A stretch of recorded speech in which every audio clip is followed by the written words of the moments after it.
When a seamstress pulls a bleeding stranger from a Queen's alley and stitches him back together, she has no idea she's just saved the most dangerous man in the city, or that the strange tattoo on her neck holds the one secret that could destroy his empire. What starts as an act of mercy becomes a calculated seduction, a public humiliation, and finally, a brutal war that will force both of them to choose between power and redemption. If you want to see how a crime boss learns that some things can't be taken by force, stay with me until the end. Hit like and drop a comment with your city so I can see how far this story travels. The needle slipped, and Evelyn Hart didn't even flinch when it punctured her thumb. Blood welled up, bright against the cream-colored silk she'd been hemming for the past 3 hours, and she just pressed her thumb to her jeans and kept going. Pain was background noise now, had been for years. "Evie, you're bleeding on Mrs. Chen's dress." Evelyn looked up. Her mother stood in the doorway of their cramped back room, one hand braced against the frame like she needed it to stay upright. Margaret Hart's fingers were gnarled from 30 years of holding needles, her knuckles swollen to the size of walnuts, but her eyes were still sharp. "I'm not bleeding on it." Evelyn held up the fabric. "See? Clean." "You will be if you don't take a break." "Can't. She needs it by Friday." "It's Tuesday. And we have 6 other orders due this week." Evelyn tied off the thread with quick, practiced movements that would have made a surgeon jealous. When did taking breaks start paying rent? Margaret's face did that thing it always did, softening around the edges while somehow looking more tired. She crossed the small room, her slippers shuffling against the worn linoleum, and put a hand on Evelyn's shoulder. The touch was light. Margaret had learned not to grip too hard anymore. "Your father wouldn't want you. Dad's been dead for 8 years. Evelyn didn't mean for it to come out sharp, but the words had edges regardless. She set down the dress and looked at her mother properly. "I'm sorry. I'm just tired." "I know, baby." The shop was closing in around them. Not literally, though the walls did seem to lean inward some days. Hart and Daughter Tailoring occupied the ground floor of a building that should have been condemned a decade ago, wedged between a bodega that sold lottery tickets and expired milk and a laundromat that flooded every time it rained. The sign out front still had both their names on it, even though Margaret's hands could barely hold a needle anymore. Evelyn stood and stretched, feeling her spine crack in 3 places. 26 years old, and she moved like she was 50. "I'm going to take the trash out. Lock up if I'm not back in 10. It's past midnight." So? "So it's dangerous." Evelyn grabbed the 2 bags of fabric scraps they'd accumulated that day. The little pieces of other people's lives that didn't fit, that got cut away and thrown out. She knew how they felt. "Mom, we live in Queens. Everything's dangerous." The February air hit her like a slap, cold enough to hurt, the kind of cold that got into your bones and made a home there. Evelyn hauled the bags toward the dumpster in the alley beside the building, her breath coming out in white clouds. The streetlight at the alley's mouth had been broken for 3 months. Nobody bothered fixing things in this neighborhood unless they were already dead. She was halfway to the dumpster when she heard it. Not a sound exactly, more like the absence of sound in a place where there should have been noise. The bodega's back door always rattled. The laundromat's dryer always thumped. But right now, the alley was holding its breath. Evelyn stopped walking. "Hello?" Stupid question. If someone was there, they probably weren't interested in polite conversation. She should have gone back inside. Should have dropped the bags and run. But her feet kept moving forward, pulled by something she couldn't name, and that's when she saw him. A man. Slumped against the brick wall about 10 feet from the dumpster, one hand pressed to his side, dark liquid seeping between his fingers. His head was down, his expensive-looking coat torn and stained. Even in the dim light from the street, Evelyn could tell he didn't belong here. Everything about him screamed money. The cut of his clothes, the watch on his wrist, even the way he bled looked expensive. Jesus Christ. She dropped the trash bags. They hit the ground with a soft thump that made the man's head jerk up, and Evelyn got her first real look at his face. Handsome. Too handsome. The kind of face that belonged on billboards or movie screens, all sharp angles and perfect symmetry. Dark hair, dark eyes. Skin pale from blood loss. He was probably in his early 30s, and he was staring at her like she was a hallucination. "You need a hospital," Evelyn said. "No." His voice was rough, strained. No hospitals. You're bleeding all over our alley. I'll move. He tried to stand. His legs gave out immediately, and he would have face-planted into the concrete if Evelyn hadn't lunged forward and caught him. He was heavier than he looked, all muscle under that fancy coat, and the smell of blood hit her nose, metallic and warm and wrong. Stop being an idiot. She got her shoulder under his arm, bracing his weight. Can you walk? I don't know you. Great. I don't know you either. Can you walk or not? He could, barely. They made it about 5 feet before his knees buckled again, and this time Evelyn let him slide down to sit with his back against the wall. Up close, she could see the damage. Whatever had cut him had gone deep. The blood was still coming, soaking through his shirt, dripping onto the ground. You're going to die if you don't get help, she said flatly. Can't go to a hospital. Why not? Questions. That's when Evelyn understood. This wasn't some random mugging victim. This was someone running from something, or someone, and the kind of people who couldn't go to hospitals usually had very good reasons for avoiding questions. She should have walked away, should have gone back inside, locked the door, called 911 anonymously from the bodega's payphone. But Margaret Hart had raised her daughter to believe that some things mattered more than common sense, and apparently saving bleeding strangers in alleys was one of them. Can you make it to my shop? His eyes focused on her, really seeing her for the first time. Why would you help me? Because you're bleeding to death in my alley, and I'm not a monster. Evelyn stood up. Come on, it's 20 feet. You can make 20 feet. He couldn't, not on his own, but with Evelyn bearing half his weight, her shoulder screaming in protest, they stumbled toward the back door of Hart and daughter tailoring like a pair of drunks leaving a bar. The man's blood left a trail behind them, dark drops on darker concrete, and Evelyn knew she'd have to clean that up before morning. The back door opened into their storage room, which was really just a closet with delusions of grandeur. Bolts of fabric lined the walls, boxes of thread and buttons stacked in precarious towers, and the ancient sewing machine Margaret had inherited from her mother taking up most of the floor space. Evelyn cleared off the cutting table with one arm, sending patterns and scissors clattering to the floor. Sit. He collapsed onto the table like a puppet with cut strings. His breathing was shallow, rapid. Going into shock, probably.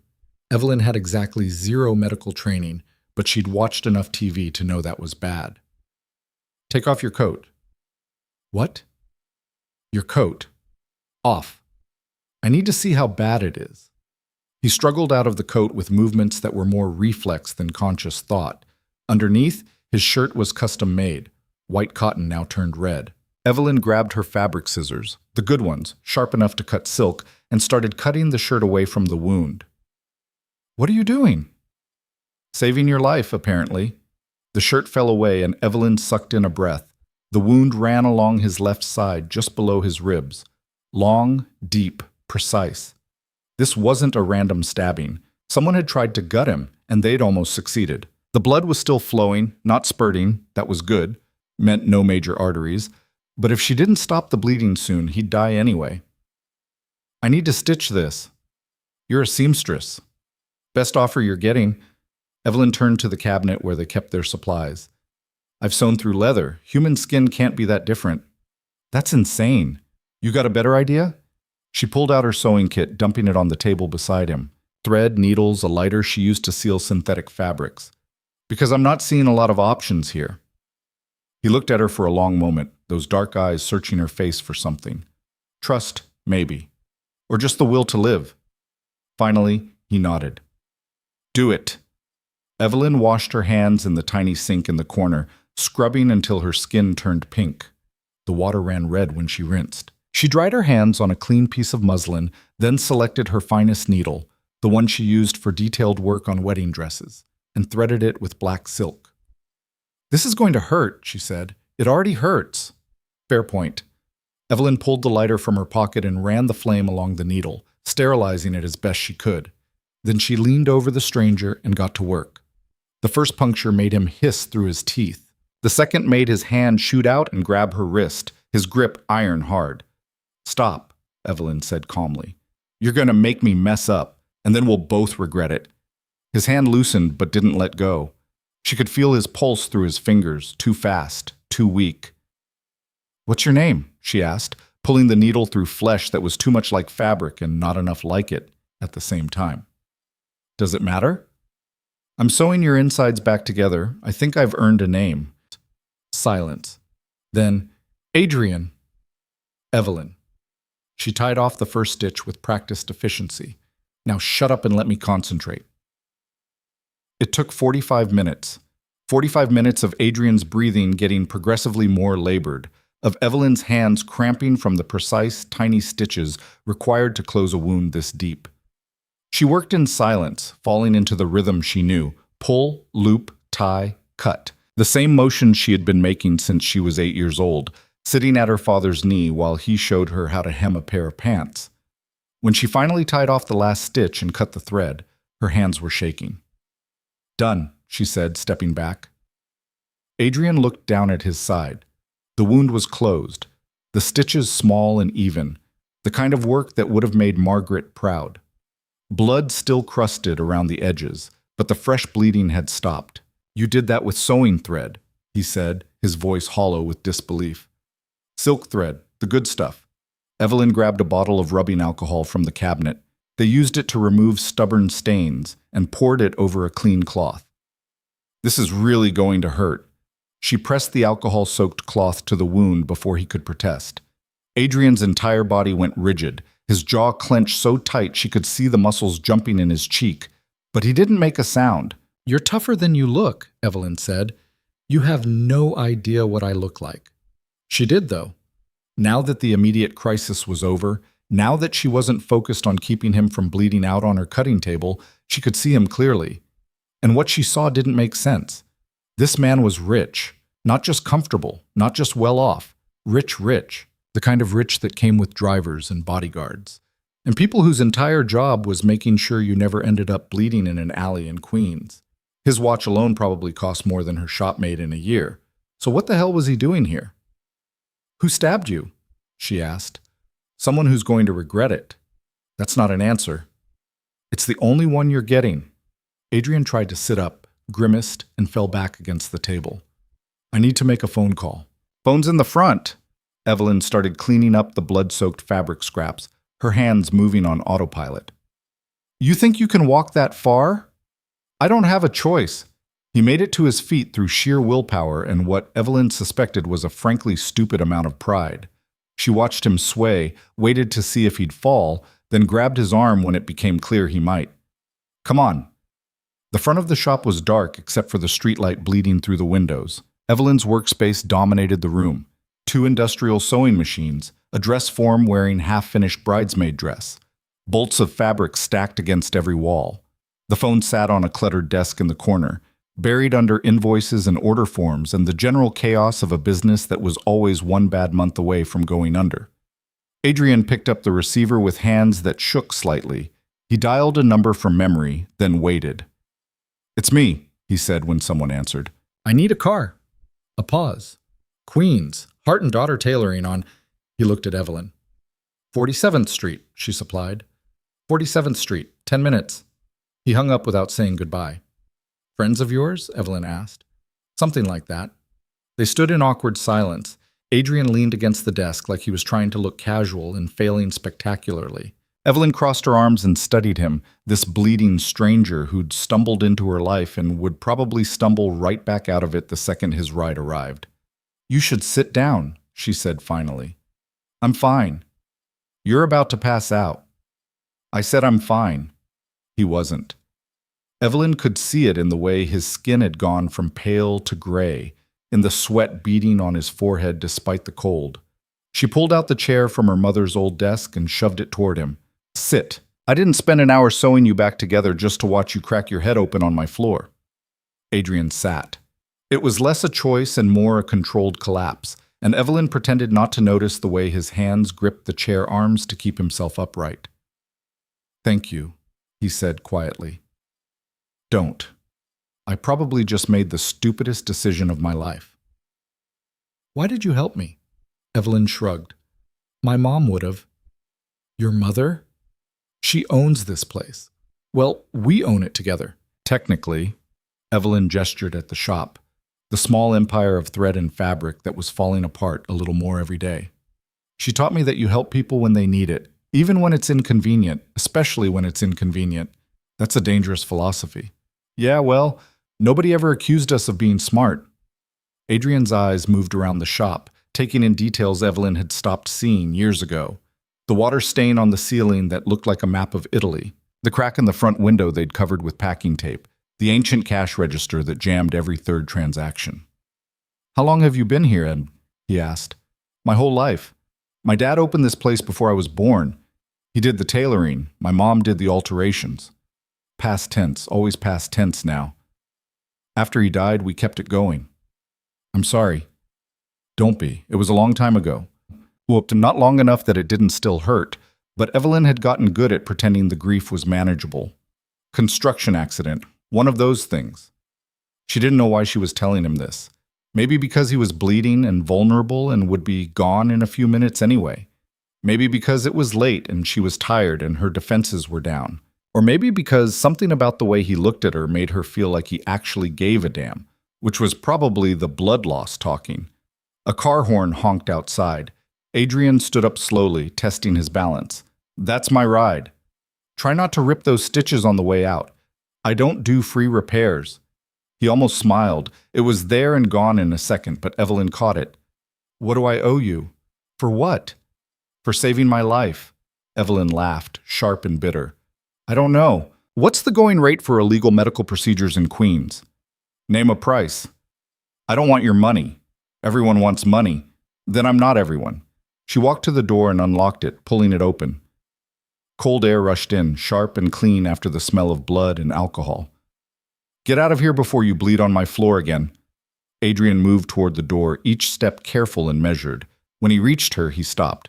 "I'll remember this," he said. "Great. Tell all your friends. Maybe I'll start a side business stitching up criminals." "Evelyn, go." He went.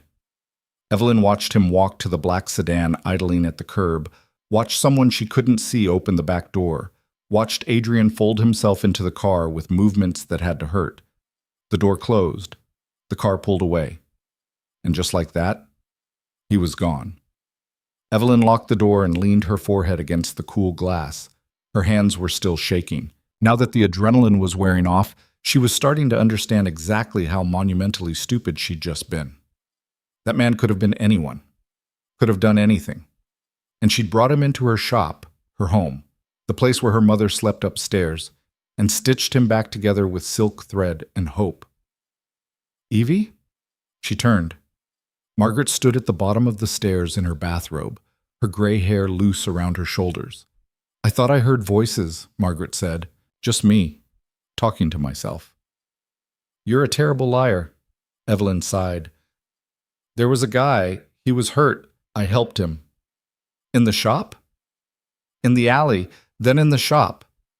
Margaret crossed the room faster than Evelyn expected, her hands reaching for her daughter's face, tilting it up to the light. "Are you hurt? Did he hurt you?" "No, Mom, I'm fine. He's the one who was bleeding." "Where is he now?" "Gone. His people picked him up." Margaret's hands dropped. Her expression cycled through relief, anger, and resignation in about 3 seconds. "You can't do things like that, Evie. You can't bring strangers in here. It's not safe." "He would have died. And that's very sad, but it's not your responsibility to save every person who... You would have done the same thing." Margaret went quiet. They both knew it was true. The hearts had a fatal flaw, and it was caring too much about people who probably didn't deserve it. "Just promise me you'll be more careful," Margaret said finally. "I promise." Lie, but a kind one. Evelyn helped her mother back upstairs, made sure she took her medication, waited until she heard the bedroom door close. Then she went back down to the shop and started cleaning. The blood on the cutting table, the blood on the floor, the scraps of Adrian's expensive shirt. She worked methodically, erasing every trace of what had happened, until the shop looked exactly like it had before a bleeding stranger had stumbled into her life. But she couldn't erase the memory, couldn't stop thinking about the way he'd looked at her, like she was something rare. Couldn't forget the weight of him as she'd held him up, the warmth of his blood on her hands.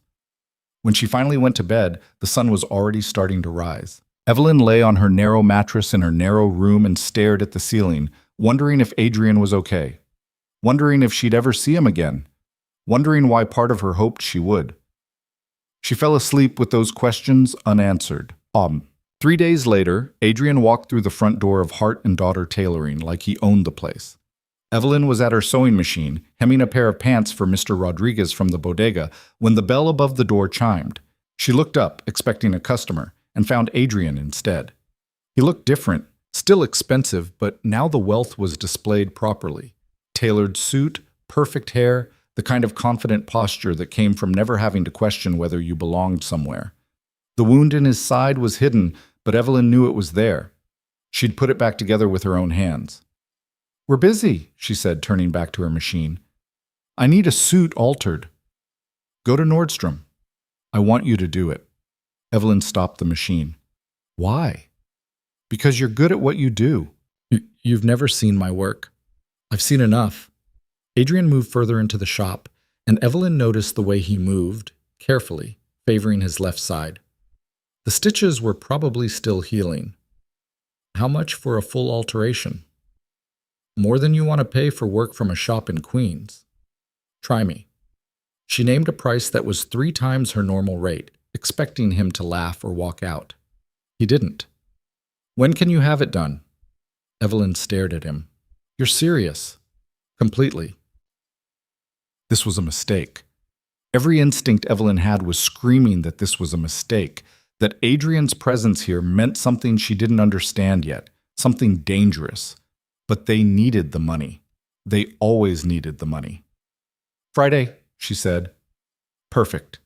Adrian pulled off his jacket and handed it to her. "I'll come back for the fitting tomorrow." "Tomorrow?" "Unless that's a problem." It was absolutely a problem. Evelyn had 6 other orders due this week. Her mother's hands were getting worse, and she was already running on about 4 hours of sleep a night. But she looked at Adrian, at the way he was watching her with those dark eyes, and heard herself say, "Tomorrow's fine." "Good." He headed for the door, then paused. "How's your mother?" The question caught her off guard. "Fine. Why?" "Just asking." He left before she could respond, the bell chiming cheerfully behind him. Evelyn sat there holding his jacket, expensive fabric soft under her fingers, and wondered what the hell she'd just agreed to. Margaret came down from upstairs an hour later and found Evelyn still sitting there, staring at the jacket like it might bite her. "Who was that man?" Margaret asked. "A customer." "Evie." "Fine. He's the guy from the alley, the one I stitched up." Margaret went very still. "And he came back. Apparently." "Why?" That was the question, wasn't it?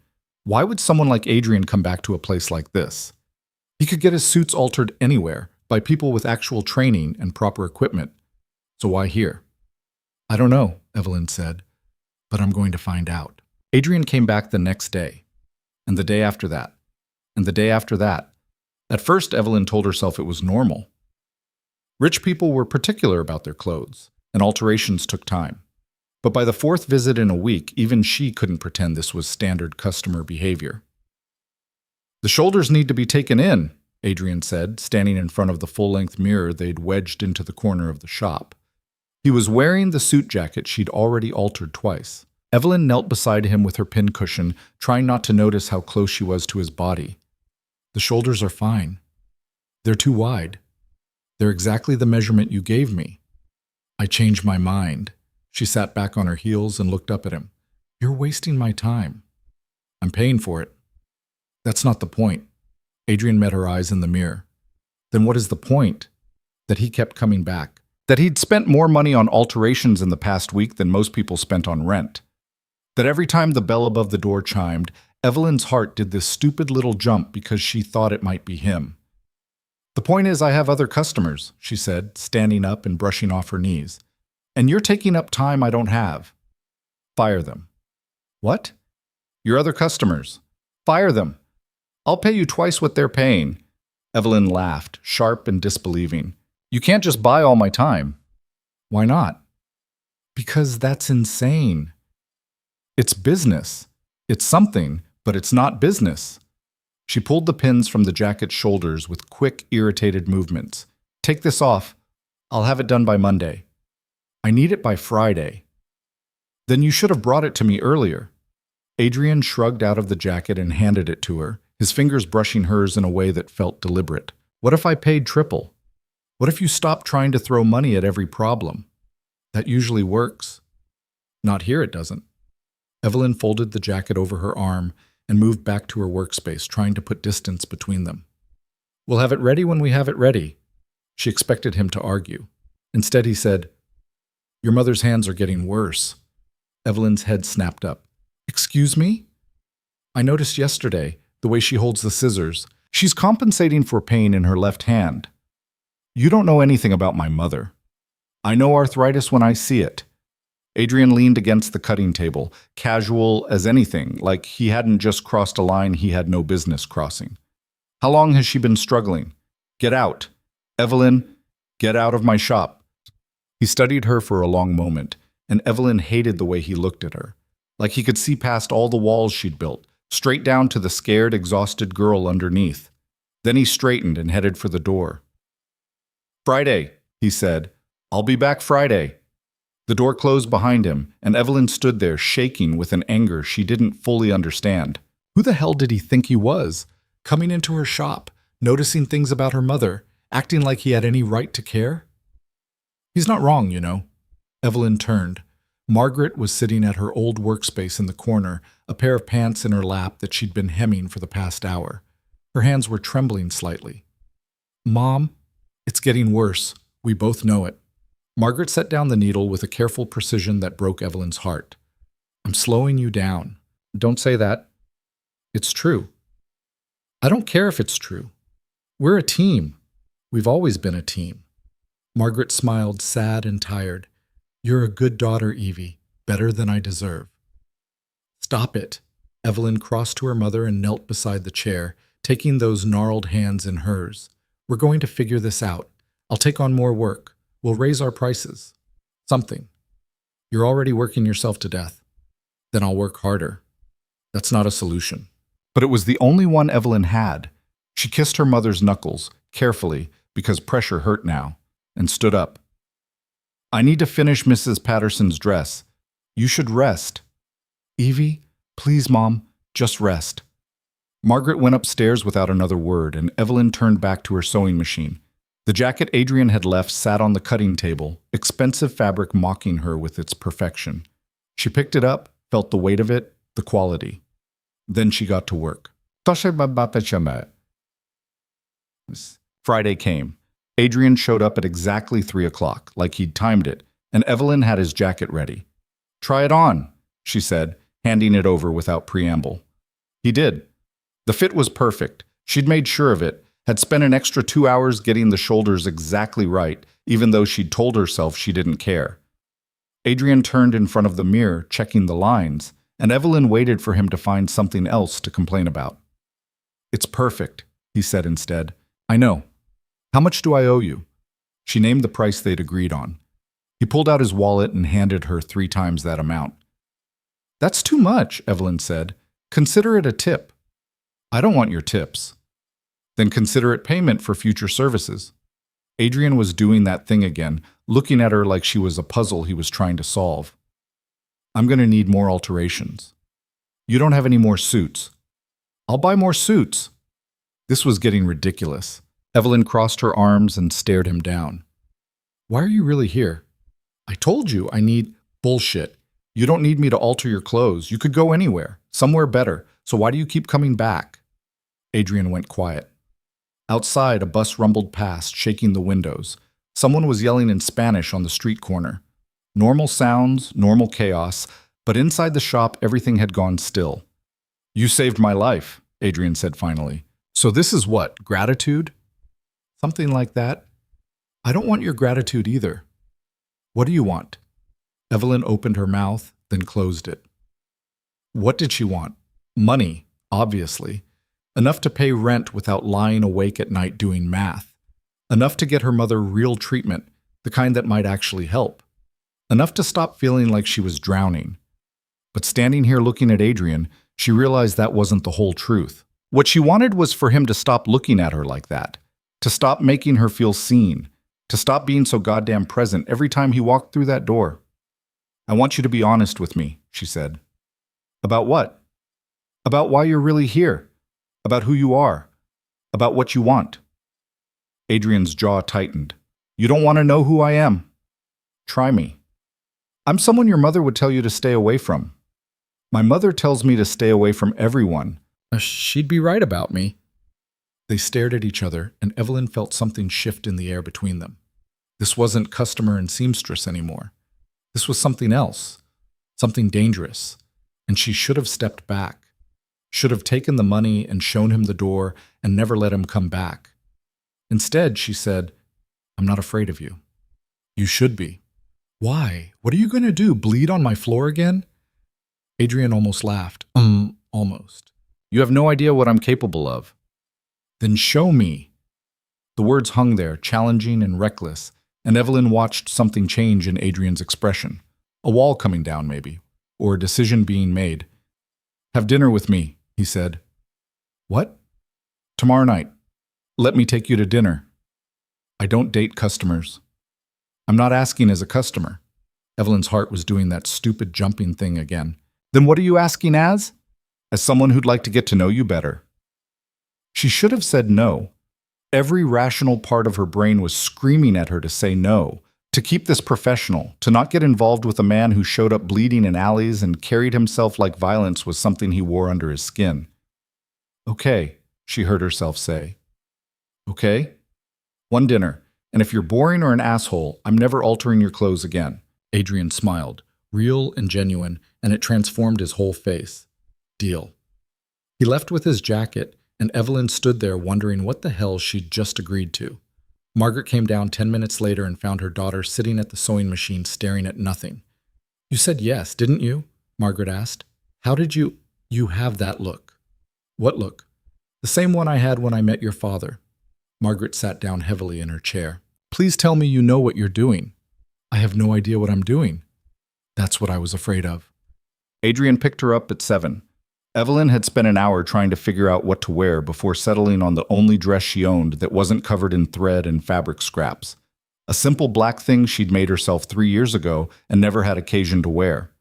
She felt ridiculous putting on makeup, doing her hair, pretending this was a real date and not just dinner with a customer who happened to be absurdly attractive and possibly criminal. When she came downstairs, Margaret was waiting by the door.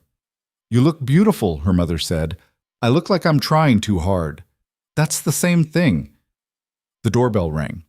Evelyn took a breath, checked her reflection one more time in the mirror by the coat rack, and opened the door.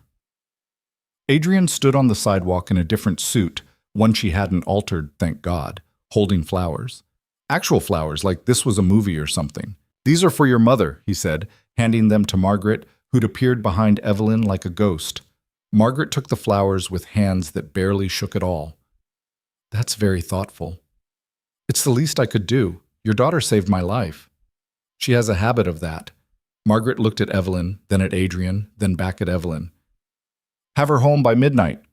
Mom, I'm 26. Then have her home by 12:30. Adrian's mouth twitched. Yes, ma'am. The car waiting at the curb wasn't the same one from that first night, but it was just as expensive.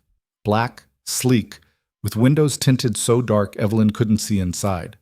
A driver stood by the rear door and he opened it as they approached. This is excessive, Evelyn said. This is normal for me. That's kind of sad. Adrian paused halfway into the car. Why? Because normal people take the subway. I'm not normal people. Yeah, I'm starting to figure that out. The restaurant was in Manhattan, which meant crossing the bridge and entering a completely different world. Evelyn pressed her face to the window and watched the city lights blur past, feeling like a kid on a field trip. She'd lived in New York her entire life, but Manhattan might as well have been a foreign country. Too clean, too bright, too expensive for people like her.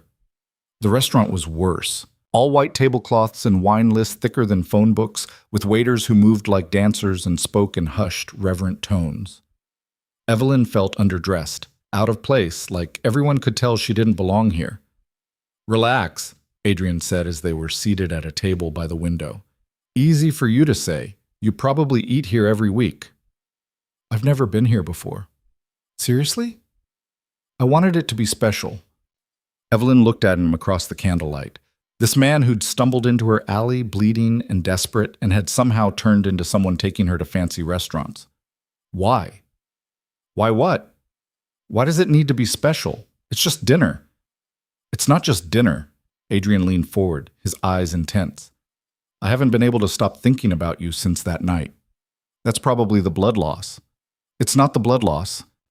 Then what is it? He was quiet for a moment, choosing his words carefully. You're real. Everyone else in my life wants something from me, or they're afraid of me, or they're both.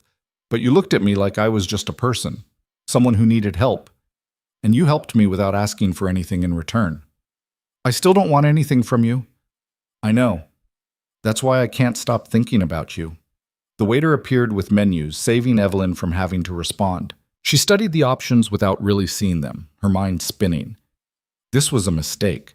She was in way over her head. Adrian wasn't just some rich guy with boundary issues. He was something else entirely, and she was starting to understand that getting involved with him meant stepping into a world she didn't understand. But when she looked up and met his eyes across the table, all those rational thoughts evaporated. They talked through dinner. Adrian asked about the shop, about her father, about how she'd learned to sew. Evelyn found herself telling him things she rarely talked about. How her dad had died when a scaffolding collapsed. How she'd dropped out of college to help her mother keep the business afloat. How sometimes she felt like she was drowning in other people's expectations. What would you do? Adrian asked. If money wasn't an issue. If you could do anything. Design my own clothes. The answer came instantly before Evelyn could stop it. Not alterations, original pieces, things that matter. So why don't you? Because rent doesn't pay itself. It could, if you had backing. Evelyn shook her head. I'm not asking you for money. I'm not offering money. I'm offering opportunity. It's the same thing. It's not. Adrian reached across the table and took her hand, and Evelyn's breath caught at the contact. You're talented, Evelyn. I've seen your work. The stitches you put in my side were better than what most surgeons could do. The alterations you've done for me are flawless. You could build something real if you had the right support. Support from you? Why not? Because I barely know you. Because this feels like charity. Because... She pulled her hand back. Because I don't want to owe you anything. You wouldn't owe me anything. That's not how the world works. Adrian sat back and something flickered across his face. Frustration, maybe. Or understanding. You're right. I'm sorry, I shouldn't have pushed. They finished dinner in a silence that wasn't quite comfortable but wasn't hostile either. When the check came, Adrian paid without looking at it, and they left the restaurant and got back in the car. The drive back to Queens felt longer than the drive out, the space between them filled with things neither of them were saying. The car pulled up in front of the shop at 11:45. Adrian walked her to the door, and they stood there on the sidewalk like awkward teenagers. Thank you for dinner, Evelyn said. Thank you for coming. Even though I rejected your business proposal? Especially because you rejected it. Evelyn smiled despite herself. You're a strange man, Adrian. You have no idea. He kissed her then. Just leaned in and pressed his lips to hers, gentle and careful, like she was something that might break. Evelyn's brain went blank. She'd been kissed before, but never like this. Never with this much intention, this much weight behind it. When he pulled back, she was breathing hard. Good night, Evelyn, Adrian said. Good night. She went inside on shaky legs and locked the door behind her. Through the window, she watched Adrian get back in his car and drive away. Then she leaned against the door and tried to remember how to think. Margaret was waiting at the top of the stairs in her bathrobe. Well? Her mother asked. Well, what? How was it?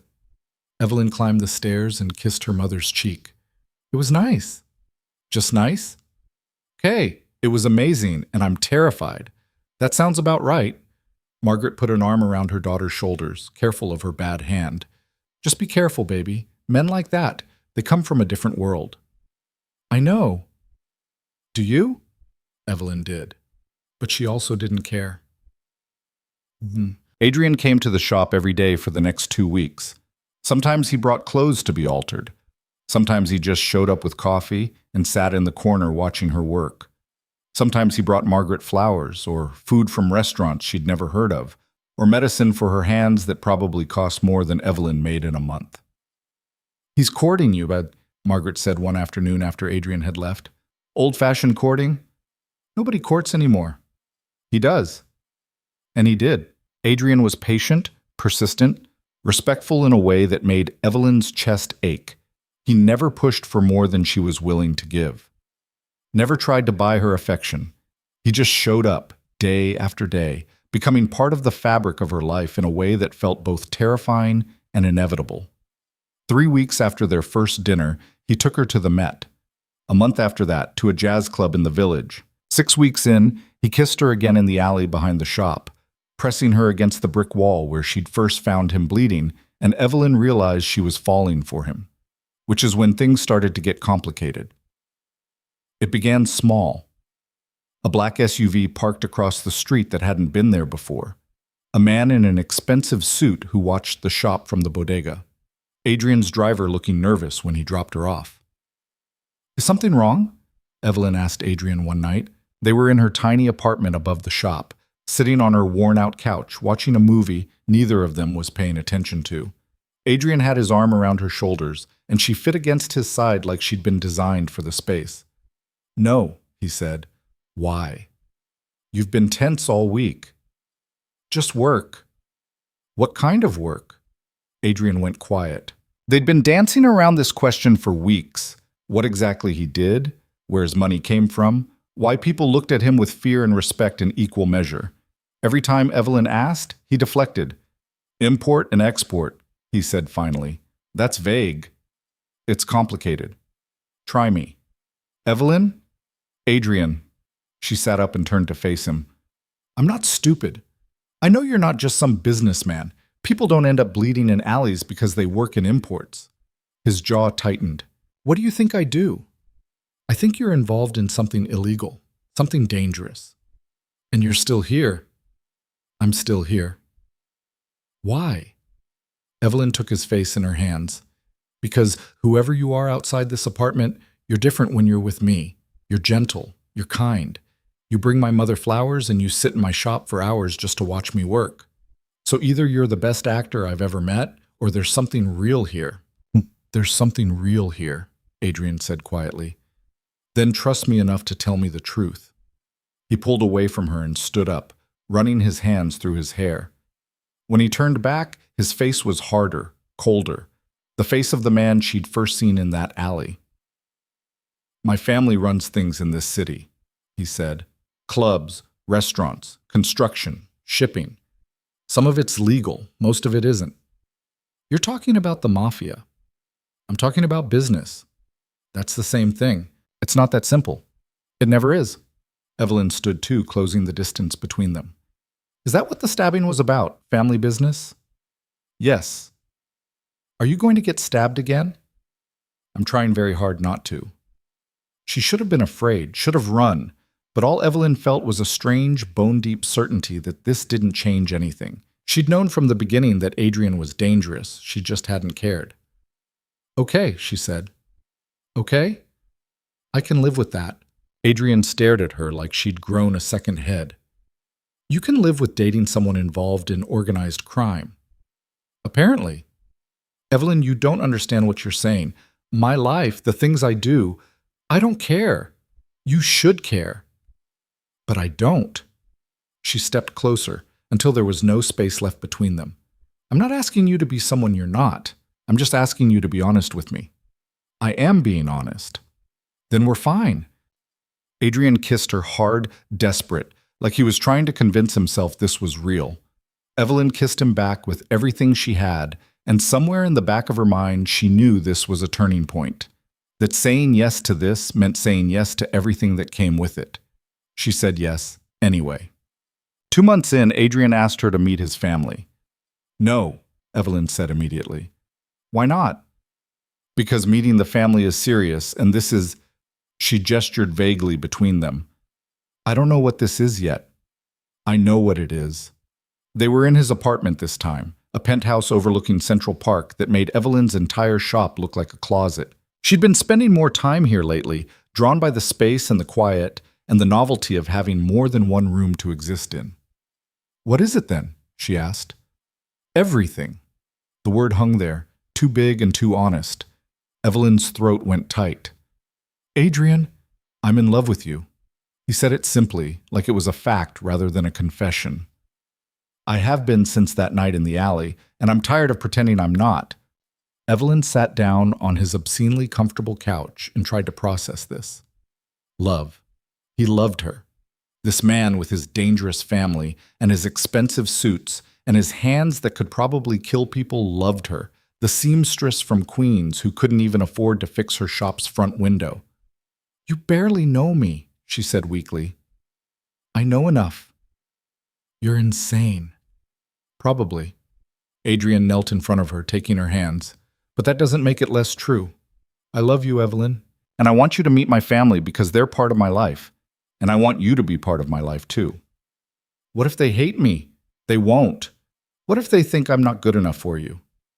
Then they're idiots. He kissed her knuckles, gentle and reverent. Please, just dinner, one dinner.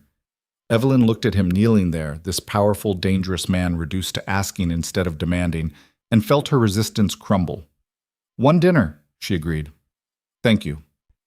But as she said it, a small voice in the back of her head whispered that this was a mistake. That meeting Adrian's family meant stepping fully into his world, and once she did, there would be no stepping back. She ignored the voice. That was her first real mistake. The dinner was set for the following Saturday at the Vale family estate in Connecticut. Adrian sent a car for her, but Evelyn insisted on taking the train. She needed the time to think, to prepare, to convince herself this wasn't the worst decision she'd ever made.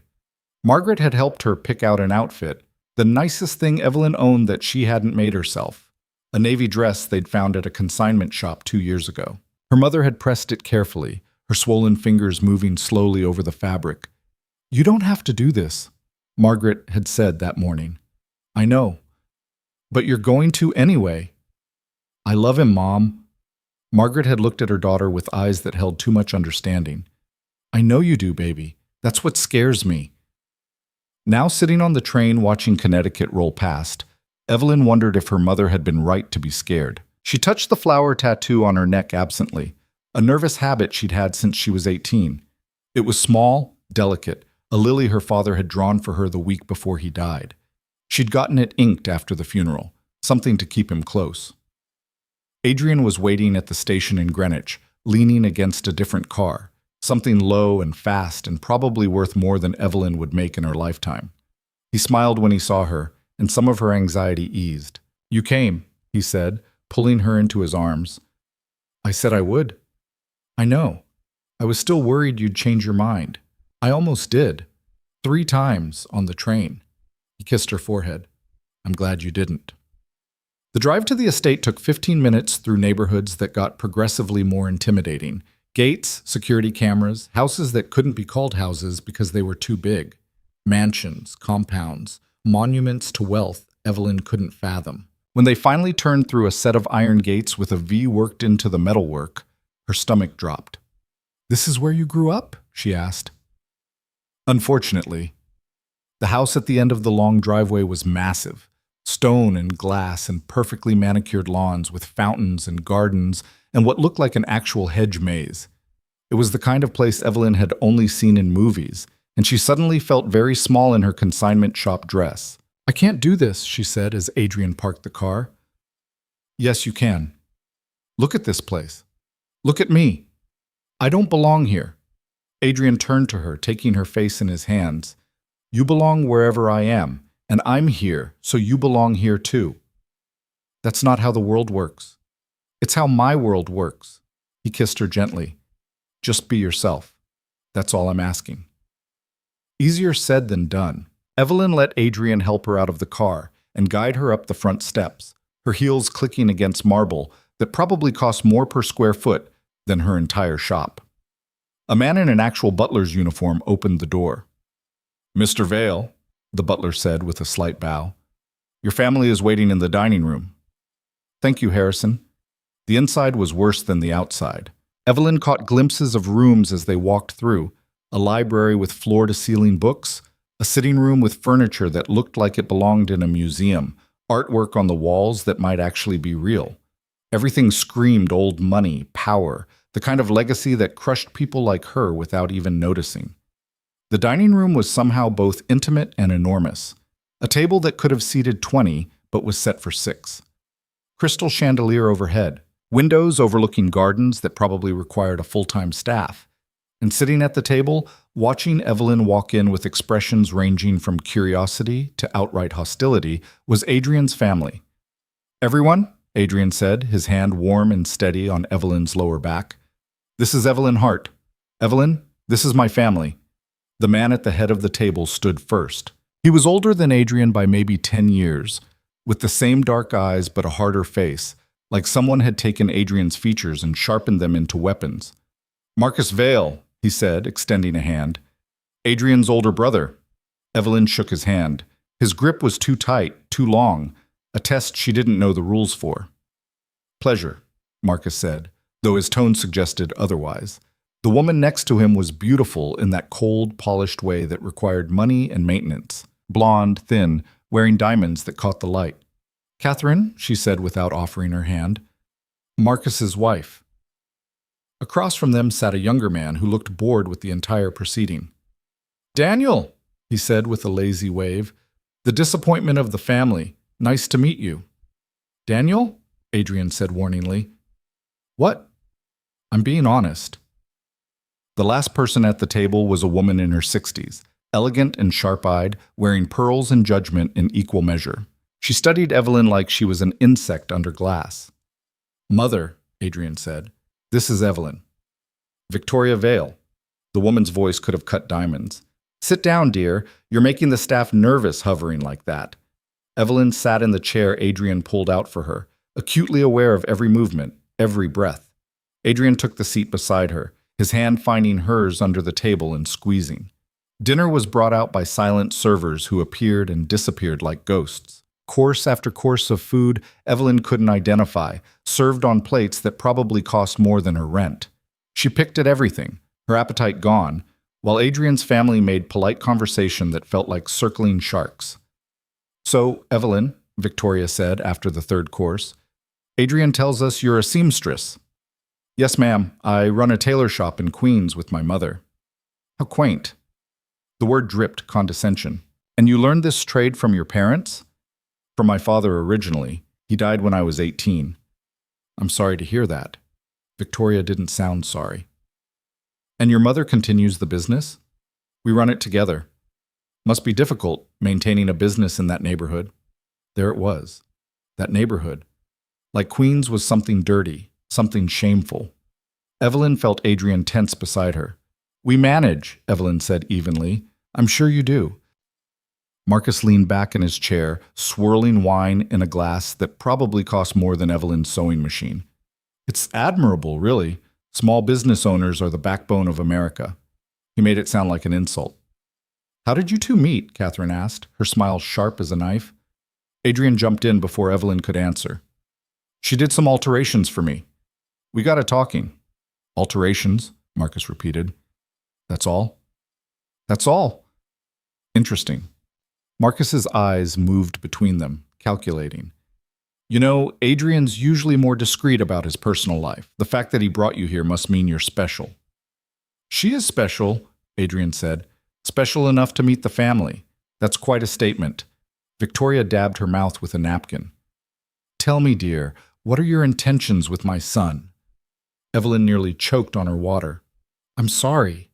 "Your intentions? Surely you must have some." "Mother," Adrian said, his voice tight with warning. "It's a fair question. You bring home a girl from Queens, a tradesperson, someone completely outside our social circle. One has to wonder what her motivations are." The implication was clear, and it hit Evelyn like a slap. They thought she was after Adrian's money, thought she was some kind of gold digger who'd latched onto him for what she could get. "My mother doesn't need your money," Evelyn said, her voice colder than she'd intended. "I didn't mention your mother." "You didn't have to." Evelyn set down her fork with careful precision. "You want to know my intentions? I don't have any. Adrian and I are dating. That's it. I'm not planning our wedding or calculating his net worth or whatever it is you think women like me do." "Women like you," Victoria repeated softly. Yes, women who work for a living, women who weren't born into wealth, women who actually have to earn things instead of inheriting them. The table went silent. Even the servers seemed to stop moving. Adrian's hand tightened on hers, and Evelyn couldn't tell if it was support or warning. Then Daniel started laughing. "Oh, I like her," he said, raising his glass. "Finally someone who doesn't kiss ass at these dinners." "Daniel, that's enough," Marcus snapped. "No, he's right." Adrian stood up, pulling Evelyn with him. "This was a mistake. We're leaving." "Sit down, Adrian," Victoria commanded. "No. You will not walk out of this house. Watch me." Adrian looked at his mother with something close to disgust. "I brought Evelyn here because I wanted you to meet the woman I love. But clearly, that was too much to ask." "You love her?" Marcus said it like it was a joke. "You've known her for what, 3 months? Long enough? Long enough to make a fool of yourself, maybe." Marcus stood too, and the temperature in the room dropped. "You think you can just bring some random woman into this family? You think there aren't consequences to that?" "What consequences?" "The kind you should be smart enough to figure out." Adrian went very still. Evelyn had seen him angry before, frustrated, tense. But this was different. This was dangerous. "Are you threatening her?" Adrian asked quietly. "I'm reminding you of reality. You have responsibilities, Adrian, to this family, to the business. You can't just, I can do whatever I want. Not if you want to keep your position, you can't." The brothers stared at each other across the table, and Evelyn suddenly understood this wasn't really about her. This was about power, territory, family dynamics she couldn't begin to understand. She was just the catalyst. "We're done here," Adrian said, taking Evelyn's hand and pulling her toward the door. They made it to the front hall before Marcus's voice stopped them. "She's got a tattoo on her neck. Did you notice that, Adrian?" Adrian froze. "Lily," Marcus continued, walking slowly toward them. "Interesting choice. Lilies symbolize death in some cultures." "Shut up, Marcus. Or maybe it's not about symbolism. Maybe it's about something else." Marcus was close now, studying Evelyn with eyes that saw too much.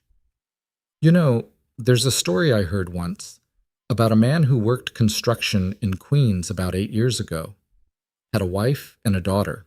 Died in an accident that wasn't really an accident." Evelyn's blood went cold.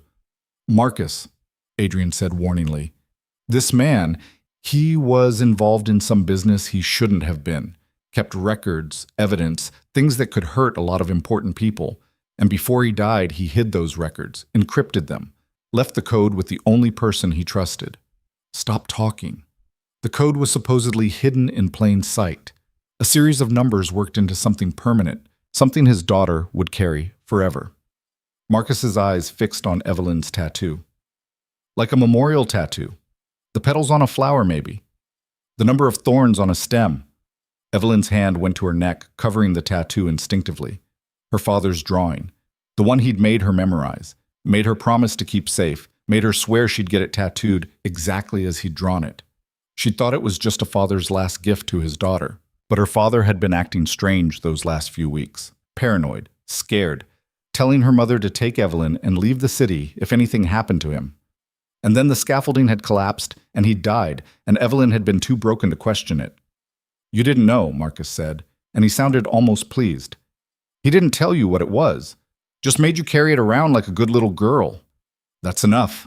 Adrian stepped between them, blocking Marcus's view of Evelyn. "We're leaving. Don't follow us." They made it to the car before Evelyn's legs gave out. She collapsed against the passenger door, breathing hard, her mind racing. Her father, her tattoo. A code. "Evelyn?" Adrian's hands were on her shoulders, steadying her. "Look at me." She looked up. His face was tight with something that might have been guilt. "Did you know?" she asked. Did you know about my father? About the tattoo?" Adrian's silence was answer enough. Evelyn shoved him away. "How long?" "Evelyn, how long have you known?" "Since that first night, in the alley." Adrian ran his hands through his hair and he looked wrecked. "When I saw the tattoo, I recognized the pattern. I've been looking for that code for 2 years. So all of this, the shop, the dinners, telling me you loved me, all of it was just to get to my tattoo?" "No, it started that way, but But what? But you actually fell for me while you were lying to me? I wasn't lying about my feelings. You were lying about everything else. Evelyn's voice cracked. You let me fall in love with you, and the whole time you were just using me. That's not true. Then what is true, Adrian? Because right now I don't know what's real and what's part of whatever sick game you've been playing. Adrian reached for her, and she jerked back. The hurt on his face would have broken her heart if her heart wasn't already shattered. I was going to tell you, he said. I was waiting for the right time. When? After you got what you wanted? I don't want the code anymore. I want you. I don't believe you. Evelyn, please, take me home. We need to talk about this. There's nothing to talk about. Evelyn opened the car door and got in, staring straight ahead. Take me home, or I'll find my own way back. The drive to Queens was silent, except for Evelyn's occasional hitched breath as she fought not to cry. Adrian tried to speak twice, but she cut him off both times. When they finally pulled up in front of the shop, she got out without a word. Evelyn, wait. She turned. Adrian stood by the car, looking more lost than she'd ever seen him. I love you, he said. That was never a lie. It doesn't matter. Evelyn's voice was hollow. You used me. You let me believe this was real when you were just after something my father left behind. So whatever you feel or don't feel, it doesn't change what you did. I can explain. I don't want to hear it. She started for the door, then stopped. Don't come back to the shop. Don't call. Don't send flowers or money or whatever else you think will fix this. We're done. She went inside and locked the door behind her. Through the window, she watched Adrian stand there for a long moment before getting back in his car and driving away. Then she went upstairs, past her mother's concerned questions, into her room, and she finally let herself cry. For 2 weeks, Evelyn existed in a fog. She went through the motions, sewing, eating, sleeping, but it all felt distant, like she was watching herself from the outside. Margaret tried to talk to her, but Evelyn couldn't find the words. How did you explain that the man you loved had only wanted you for a secret you didn't know you carried? Adrian didn't come to the shop, but his presence was everywhere. In the clothes she'd altered that still hung in the back room, in the chair where he used to sit and watch her work, in the flowers he'd brought Margaret that were dying slowly in their vase. Evelyn threw herself into work, taking on more orders than she could handle, staying up until 3 a.m, hunched over her machine. If she kept moving, kept busy, she didn't have to think, didn't have to feel. But late at night, alone in her room, she touched the tattoo on her neck and wondered, what had her father hidden? Why had he chosen her to carry it? And what would Adrian have done with the information if she'd given it to him? The questions ate at her until she couldn't stand it anymore. 3 weeks after that disastrous dinner, Evelyn went to the library and started researching. Her father's death, the construction company he'd worked for, the accident that had killed him and 3 other men when scaffolding mysteriously failed. It took hours of digging through old newspaper archives, but she found it. A brief mention in a story about construction corruption. Her father's name listed among workers who'd reportedly filed complaints about safety violations weeks before the accident. The investigation had been closed quickly, ruled accidental, no charges filed. But there, in a sidebar about the construction company's ownership, Evelyn saw a name she recognized, Vale Industries. Her father had been killed by Adrian's family. The realization hit her like a punch to the gut. She sat in the library's flickering fluorescent light, staring at the screen, and everything clicked into place. Her father had found evidence of something, probably tied to the construction company. He'd hidden it, turned it into a code, given it to her. And then Adrian's family had killed him to keep him quiet, which meant Adrian had known. He'd known his family was responsible for her father's death, and he'd still pursued her, still lied to her, still let her fall in love with him. Evelyn made it home before she threw up. Margaret found her in the bathroom, pale and shaking, and for the first time in 3 weeks, Evelyn told her mother everything. We need to go to the police, Margaret said immediately. And tell them what? That I have a tattoo with numbers in it?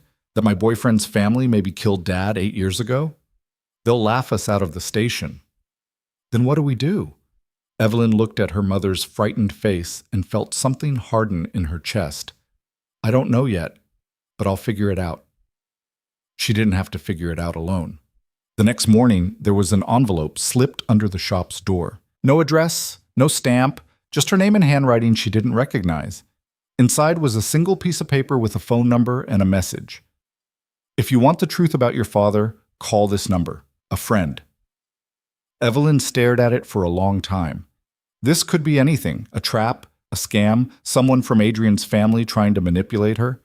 But it could also be exactly what it claimed to be. And she was tired of not knowing, tired of being used, tired of feeling helpless. She called the number. A woman answered. Miss Hart, I was hoping you'd reach out. Who is this?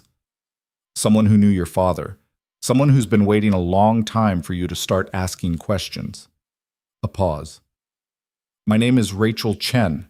I'm an investigator with the state attorney's office, and I think you and I need to talk. They met in a coffee shop in Brooklyn, neutral territory. Rachel was in her 40s, sharp-eyed and professional, with the kind of face that had seen too much to be surprised by anything. Your father was helping us build a case, Rachel said after they'd settled into a corner booth, against Vale Industries and several other construction companies engaged in bid rigging, safety violations, and money laundering. He was going to testify. And they killed him. We believe so. But without the evidence he collected, we couldn't prove it. The case fell apart. What kind of evidence? Ledgers, mostly. Financial records showing money movement between legitimate construction contracts and various criminal enterprises. Your father had access to the books. He photographed everything. And he hid it. Yes, we knew he'd created some kind of backup, but we could never find it. And after he died, we had to close the investigation. Rachel leaned forward. But if that code is what I think it is, if it leads to those records, we could reopen the case. We could finally get justice for your father and the other men who died. Evelyn touched her tattoo. The code is numbers. Probably coordinates. Bank account numbers. Safety deposit box locations. Something that would point us to where he stored the physical evidence. And if I give this to you, what happens? We investigate. We build a case. With luck, we bring down one of the biggest criminal organizations in New York, including Adrian. Rachel's expression softened slightly. I know about your relationship with Adrian Vale. I'm sorry. But yes, he'd likely face charges along with the rest of his family. Evelyn sat back, her coffee cooling in front of her untouched. She could do this. Could hand over the numbers, watch Adrian's world burn, get revenge for her father and for herself. It would be justice. It would be right. But it would also destroy the man she still, despite everything, loved. I need time to think, she said. Miss Hart, I need time. Rachel pulled out a card and slid it across the table. When you're ready, call me. But don't wait too long. People like the Vales don't stay in the dark forever. If they know you have what they're looking for, you're in danger. Evelyn pocketed the card and left. She walked for hours through Brooklyn, through neighborhoods she'd never been to, past lives she'd never lived, and somewhere between the brownstones and the bodega, she made her decision. She was going to the wedding, not Adrian's wedding. They'd never gotten that far. But Marcus's wedding was in 2 weeks, a massive society affair that had been all over the papers. The Vale family's eldest son marrying into old money, cementing alliances, putting on a show of legitimacy. And Evelyn was going to crash it. Not for revenge exactly, not even for justice, though that was part of it. She was going because she needed Adrian to see her one more time, needed him to understand what he'd lost, needed to look him in the eye in front of his entire family and their world, and make him face what he'd done. Then she'd decide what to do with her father's code. Margaret thought she was insane. They'll throw you out, her mother said. Or worse. Let them try. Evie, this is dangerous. Everything's dangerous, Mom. At least this way I'm choosing the danger instead of having it choose me. She spent the next 2 weeks preparing. She made herself a dress, not from a pattern, but from her imagination, the kind of original design she'd always dreamed of creating. Midnight blue silk that moved like water, with a neckline that showed her tattoo proudly. It was the most beautiful thing she'd ever made, and she was going to wear it into the lion's den. The night before the wedding, Adrian called. It was the first time she'd heard from him since she'd told him to leave. Evelyn stared at her phone for 5 rings before answering. Hello? Evelyn. His voice sounded rough, tired. I know you don't want to hear from me, but I needed to warn you. Marcus knows about the code. He's going to come after it. Let him. You don't understand. He's dangerous. More dangerous than you realize. I understand perfectly. Evelyn, please. Leave the city for a while. Take your mother and go somewhere safe. I'm not running. Then at least let me protect you. I don't need your protection, Adrian. I never did. She hung up before he could respond. Her hands were shaking, but her resolve was iron solid. Tomorrow she'd walk into that wedding. Tomorrow, everything would change. She just didn't know how much. The cathedral was everything Evelyn had expected, and worse. Gothic stone reaching toward the sky, stained glass windows that probably cost more than her shop's entire building, and a line of luxury cars stretching down Fifth Avenue like a parade of obscene wealth. She stood across the street in her midnight blue dress, watching the elite of New York file inside in their designer gowns and custom tuxedos, and nearly turned around 3 times. But then she thought of her father, thought of the lies, thought of Adrian sitting in her shop day after day, pretending to care while hunting for a secret she hadn't known she carried. She crossed the street. The security at the door was heavy, men in dark suits with earpieces who checked names against a list. Evelyn walked past them like she belonged there, chin up, shoulders back, every inch of her screaming confidence she didn't feel. One of them reached out to stop her. Name? He asked. I'm with the Vale family. Your name, he repeated, his hand on her arm now. Is there a problem? The voice came from behind the guard, sharp and female. Catherine appeared, Marcus's wife, dripping diamonds and disdain. She looked Evelyn up and down, and something like amusement crossed her face. Let her through. Ma'am, she's not on the list. I said let her through. Catherine leaned in close to Evelyn, her smile razor sharp. This should be entertaining. Evelyn walked past the guards and into the cathedral, her heart hammering so hard she thought it might crack her ribs. The interior was even more overwhelming than the outside. Flowers everywhere. White roses, lilies, orchids flown in from somewhere tropical. Hundreds of guests already seated in pews that looked like they'd been hand-carved by master craftsmen. An orchestra tuning up in the balcony. At the altar, Marcus stood in a tuxedo that probably cost what Evelyn made in 6 months, looking smug and self-satisfied. And standing beside him, Adrian. Evelyn's breath caught. She hadn't seen him in 3 weeks, and the sight of him now hit her like a physical blow. He looked tired, shadows under his eyes that makeup couldn't quite hide, but he was still beautiful in that devastating way that had pulled her in from the beginning. As she watched, he scanned the crowd, and his eyes found hers. The color drained from his face. Evelyn didn't look away. She held his gaze as she walked down the side aisle, found an empty seat near the back, and sat down like she had every right to be there. Adrian said something to Marcus, started to move toward her, but Marcus grabbed his arm and pulled him back. The brothers had a brief, heated exchange that Evelyn couldn't hear. Then Adrian stood rigid at the altar, his jaw clenched so tight she could see it from across the cathedral. The ceremony started. The bride appeared in a dress that probably required a team of people to create, all lace and beading and a train that went on forever. The orchestra played. The priest spoke in a voice that echoed off the vaulted ceiling, and Evelyn sat there in her handmade dress, feeling like a bomb about to go off.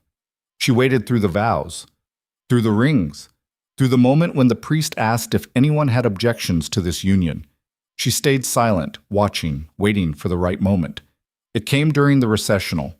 Marcus and his new bride were walking back down the aisle, followed by the wedding party, when Evelyn stood up. The movement caught Adrian's eye.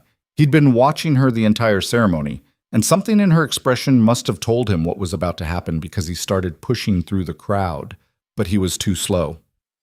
"Excuse me," Evelyn called out, her voice cutting through the organ music. "I'm looking for someone." The music stopped. Hundreds of heads turned. Marcus froze halfway down the aisle. "I'm looking for Margaret Hart," Evelyn continued, walking into the center aisle now. "She's my mother. She should be here, but I don't see her." "Young lady," the priest started, but Evelyn ignored him. "She made my dress," Evelyn said, running her hands down the silk. "Stayed up 3 nights straight to finish it because her hands hurt too much to work during the day. She wanted to be here to see me wear it. I told her she was invited." "You weren't invited," Marcus said coldly. "No, but I was told I was part of this family now." That's what Adrian said. Evelyn looked at Adrian, who'd stopped a few feet away, his face stricken. You said I belonged wherever you were. Remember? Evelyn, please, Adrian said quietly. Please what? Please don't make a scene. Please don't embarrass you in front of all your important friends. She laughed, bitter and sharp. Where's my mother, Adrian? He didn't answer. Evelyn turned to scan the crowd. Is Margaret Hart here? Anyone? Silence. Evelyn felt something cold settle in her chest. She'd suspected, but having it confirmed was different. She's not here, Catherine said from somewhere in the crowd, sounding delighted. We couldn't have her at the cathedral. Look at this place. Look at these people. Did you really think we'd let some seamstress from Queens sit among our guests? Catherine, shut up, Adrian snapped. Why? Someone needs to tell her the truth. Catherine stood up, magnificent in her cruelty. Your mother wasn't invited, dear. She was never going to be invited. We sent security to turn her away at the door. She's probably sitting on the steps outside right now, if she hasn't left already. The words hit Evelyn like slaps. Her mother, outside, alone, turned away like she was nothing. You knew, Evelyn said, looking at Adrian. You knew they were going to do that. I tried to stop it, but you didn't. Evelyn's voice was shaking now, rage and hurt mixing into something combustible. You stood up there and let them humiliate her. Let them humiliate me. I didn't have a choice. There's always a choice. Evelyn pulled the engagement ring from her purse, the one Adrian had given her 2 weeks before everything fell apart, the one she'd been carrying around like a talisman against heartbreak. She held it up so everyone could see. You asked me to marry you. You said you loved me. You said I was your future. I meant all of that, Adrian said, and he sounded desperate now. But you still let them lock my mother out of your world, out of our world. Evelyn walked toward him, and the crowd parted like water. You know what I realized? You don't love me. You love the idea of me, the girl who saved you, the girl who didn't care about your money. But the real me? The me that comes with a mother who has arthritis and a shop in Queens and a life that doesn't fit into this? She gestured at the cathedral, the flowers, the wealth. You're ashamed of that me. That's not true. Then where is she, Adrian? Where's my mother? Adrian's silence was damning. Evelyn turned to face the crowd. Hundreds of faces staring at her, some shocked, some entertained, some disgusted. The elite of New York watching a nobody from Queens fall apart in public. I was going to marry into this family, Evelyn said to all of them. I was going to try to fit into your world. I was going to pretend that the things you do, the way you treat people, the way you use people, I was going to pretend it didn't matter because I loved him. She looked back at Adrian. But my mother is sitting outside on the steps of this cathedral because your family decided she wasn't good enough. And you let them. Evelyn? She threw the ring. It hit Adrian's chest and fell to the marble floor with a sound like a gunshot. The diamond caught the light from the stained glass windows, throwing rainbow fractals across the stone. We're done, Evelyn said. We were done the moment you lied to me about why you wanted me. But this? She gestured at the cathedral doors. This is me making sure you understand exactly what you lost. She turned and walked back up the aisle, her heels clicking against marble, her dress swirling around her legs. The crowd watched in silence. Adrian called her name once, his voice breaking, but she didn't stop, didn't look back. The cathedral doors opened, and there, sitting on the stone steps with her swollen hands folded in her lap, wearing a dress she'd made herself that was beautiful and completely out of place, was Margaret. Evelyn's mother looked up as the doors opened. Her eyes were red, but she wasn't crying anymore. I'm sorry, baby, Margaret said. I tried to get in, but they said, I know what they said. Evelyn sat down beside her mother on the cold stone steps. And I just told all of them exactly what I thought about it. Oh, Evie, what did you do? What you raised me to do. I stood up for us. Margaret took her daughter's hand, careful of her aching joints. Your dress is beautiful. You made it beautiful. They sat there together on the cathedral steps while inside the wedding reception presumably continued. Evelyn could hear muffled music, voices, the sound of a party she was no longer part of. She didn't care. Let's go home, she said. They took the subway back to Queens because it was familiar and because neither of them belonged in hired cars anymore. Margaret fell asleep against Evelyn's shoulder somewhere around Grand Central, and Evelyn sat there holding her mother up, watching the city blur past through dirty windows. When they got back to the shop, it was nearly dark. Evelyn helped Margaret upstairs, made sure she took her medication, waited until her mother was asleep before going back down to the shop. She stood in the middle of the room, her workspace, her father's legacy, the place where Adrian had sat and watched her work and pretended everything between them was real and let herself feel it all. The grief, the rage, the bone-deep exhaustion of loving someone who'd only wanted to use her. Then she pulled out her phone and called Rachel Chen. "I'm ready," Evelyn said when the investigator answered. "I'll give you the code. Are you sure?" "I'm sure." Yes. They met the next morning at the same coffee shop. Evelyn had spent the night decoding her tattoo, counting petals, measuring the curve of leaves, translating her father's artistic vision into the numbers he'd hidden there. It was elegant, really. A memorial and a map in one, kept safe on her skin where no one would think to look. She handed Rachel a piece of paper with the coordinates written out. Rachel stared at it for a long moment. "This is it? That's it. Safety deposit box number at a bank in the Bronx, if I'm reading it right. If this leads where I think it leads, you just handed us the biggest organized crime case this city has seen in decades." "Good. You understand what's going to happen now? The investigation, the arrests. Adrian will likely go to prison." Evelyn's hand went to the tattoo on her neck, covering the code she'd carried for 8 years. "He should have thought of that before he lied to me." Rachel pocketed the paper. "I'll be in touch. And Miss Hart, you might want to be careful for the next few weeks. The Vales won't take this lying down. Let them try something. I'm done being scared." Evelyn went back to the shop and threw herself into work.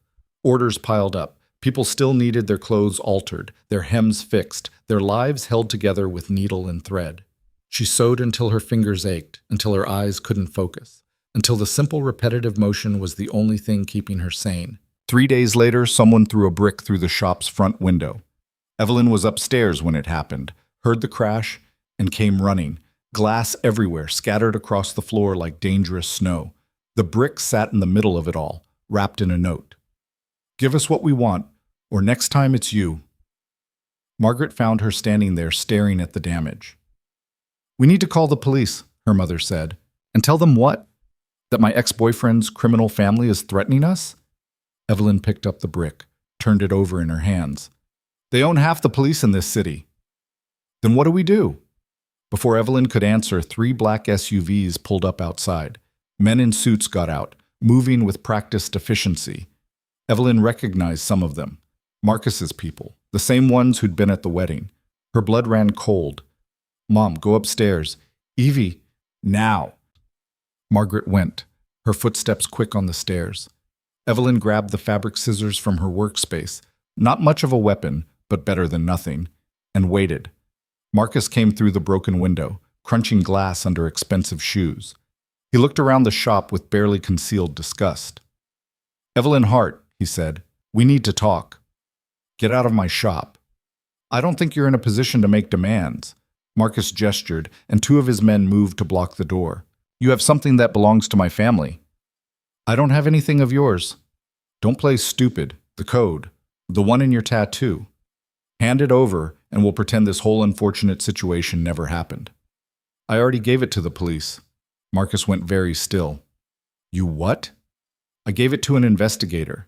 They're probably opening the safety deposit box right now, finding all the evidence my father collected about your family's crimes. The money laundering, the bid rigging, the murders."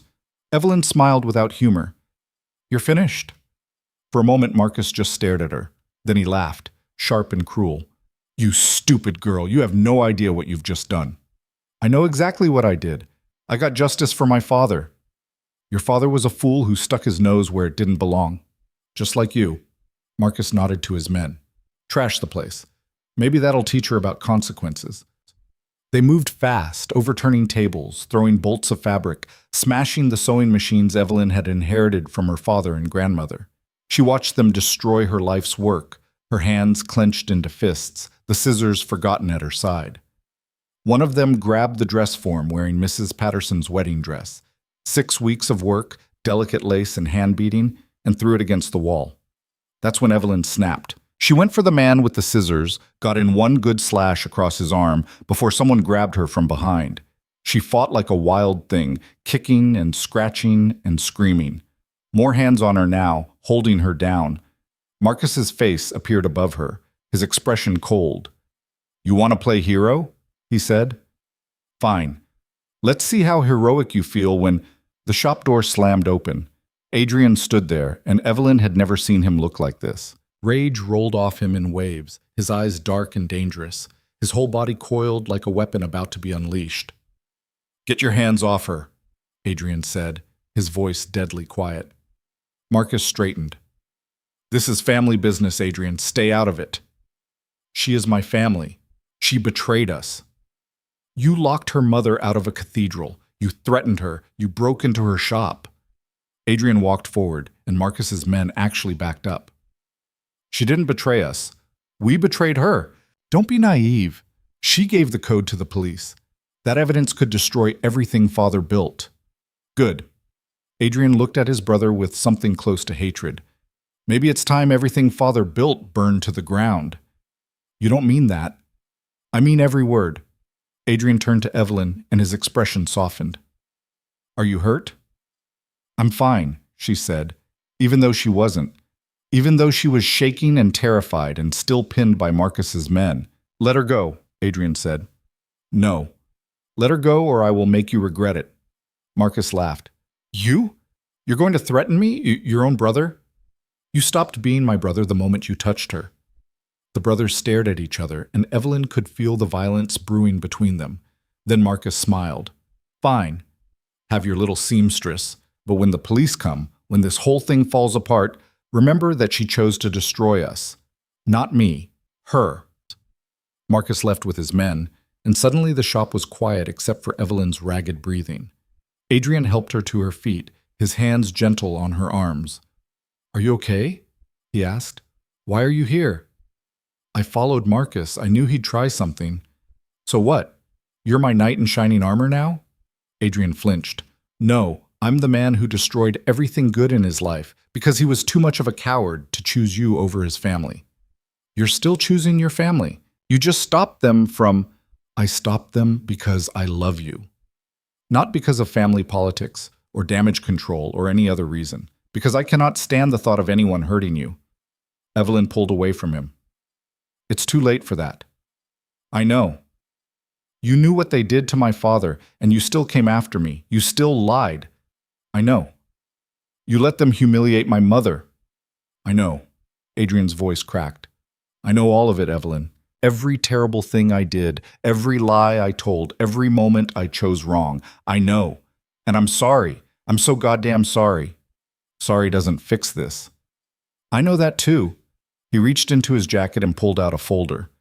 "But maybe this will help." Evelyn took the folder. Inside were documents, photographs, what looked like financial records. She flipped through them, not understanding at first, then stopped when she saw her father's name. "What is this?" "Evidence," Adrian said. "Everything my family has on your father's death. Proof that it wasn't an accident. Proof that Marcus ordered it." He took a breath. "I've been collecting it for weeks, since before you gave the code to the police."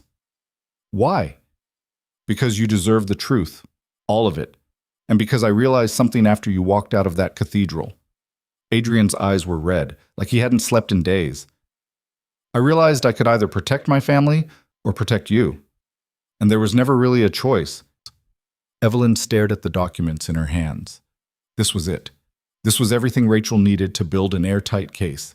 Not just against the construction company, but against Marcus personally. This could put Adrian's brother away for life. "You're really giving this to me," she said. "I already sent copies to the state attorney's office, and to 3 different newspapers, and to the FBI. Adrian smiled without humor. "By tomorrow morning, there won't be a Vale family business to protect. Just a lot of arrest warrants and public humiliation. Adrian, my family will hate me. They'll probably try to kill me. I don't care." He stepped closer, and Evelyn's heart did that stupid jumping thing despite everything. "I spent my whole life choosing them. doing what they wanted, being who they needed me to be. And all it got me was blood on my hands and the love of my life walking away. I'm not, you are. You're the love of my life, Evelyn. The only real thing I've ever had. And I destroyed it because I was too afraid to choose you over them. He reached out, his hand hovering near her face, but not quite touching. I can't fix what I did. I can't take back the lies. But I can make sure you get justice. I can make sure my family pays for what they did to your father. And I can spend the rest of my life trying to become someone who deserved you in the first place. Evelyn's eyes burned. She wanted to hate him. Wanted to tell him it was too late, that the damage was done, that some things couldn't be forgiven. But looking at him now, at this man who just burned down his entire world for her, she couldn't find the hate. The code you wanted, she said. It's already with the police. I know, I don't want it anymore. Why not? Because I never wanted the code, Evelyn. I wanted you. Adrian's hand dropped. I was just too stupid to realize it until I'd already lost you. Footsteps on the stairs made them both turn. Margaret appeared, taking in the destroyed shop, Adrian's presence, Evelyn's tears. What happened? Margaret asked. Marcus happened, Evelyn said. Adrian stopped him. Margaret looked at Adrian for a long moment. Then she walked past him to survey the damage. Fabric everywhere, machines broken, years of work destroyed. Can it be fixed? Evelyn asked.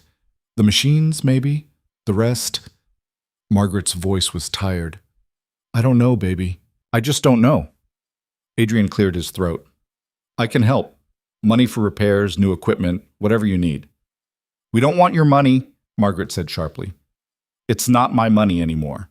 I signed everything over to a trust this morning.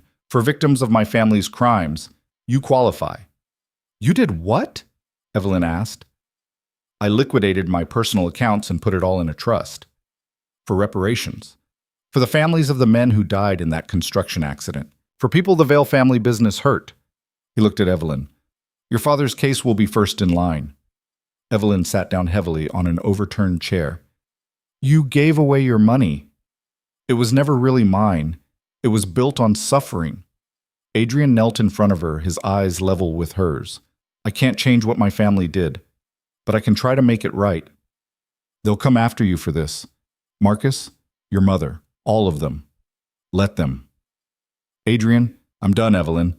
Done with the business, done with the family, done with pretending any of it matters more than doing the right thing. He took her hands carefully, like she might pull away. I'm going to testify against them, against all of them, and then I'm going to figure out who I am without them.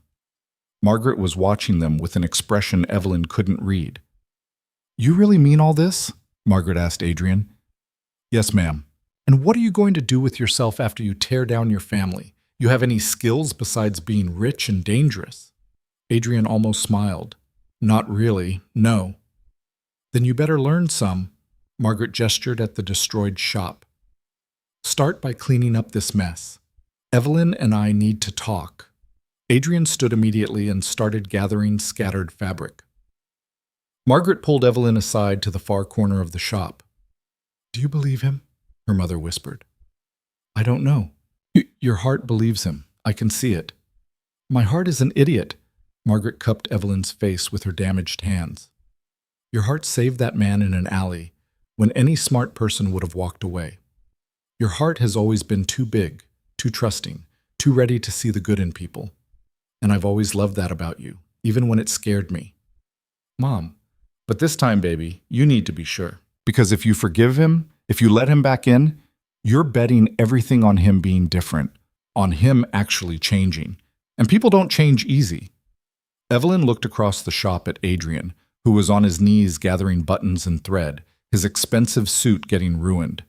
He looked lost and determined in equal measure, like a man learning to navigate without a map. I'm not ready to forgive him, Evelyn said.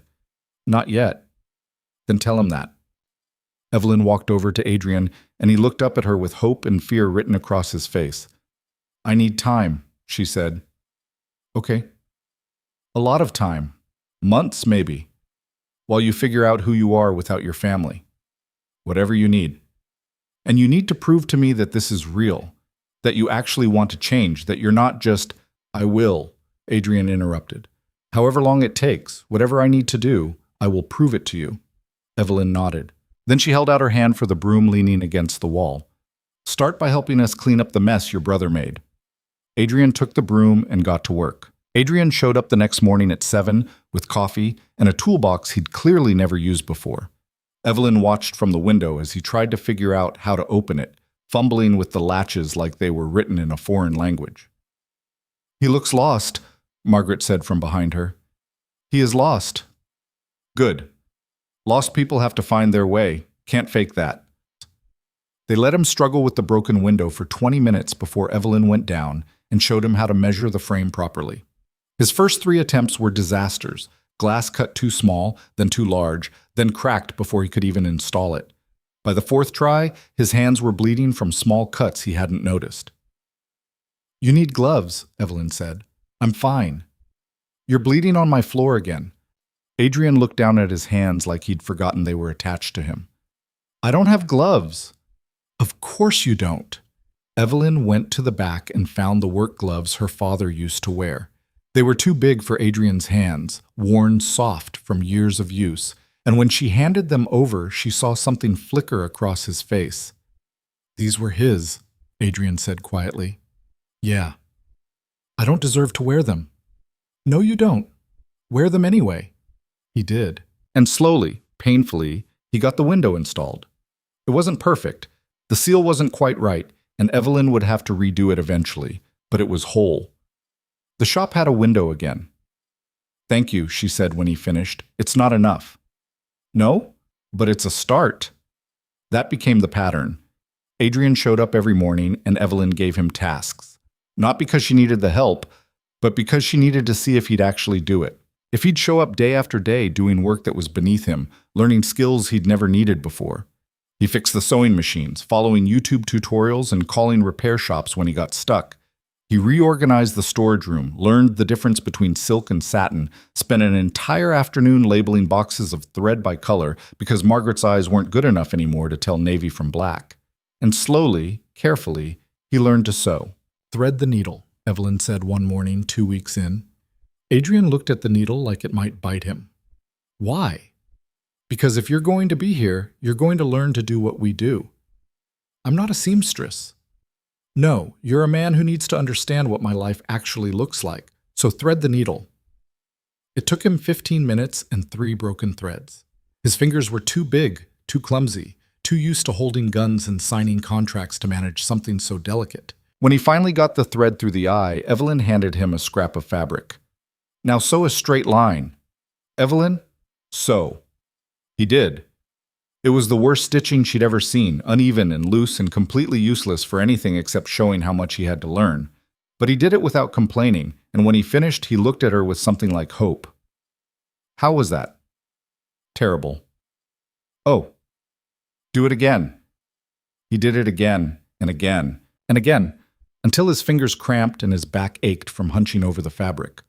Margaret watched from her corner, pretending to work on her own projects, but really observing this man who'd destroyed her daughter's heart, trying to stitch it back together one clumsy stitch at a time. He's persistent, Margaret said that night after Adrian left. Persistence isn't the same as change. No, but it's necessary for change. The arrest started 3 weeks after Evelyn gave Rachel the code.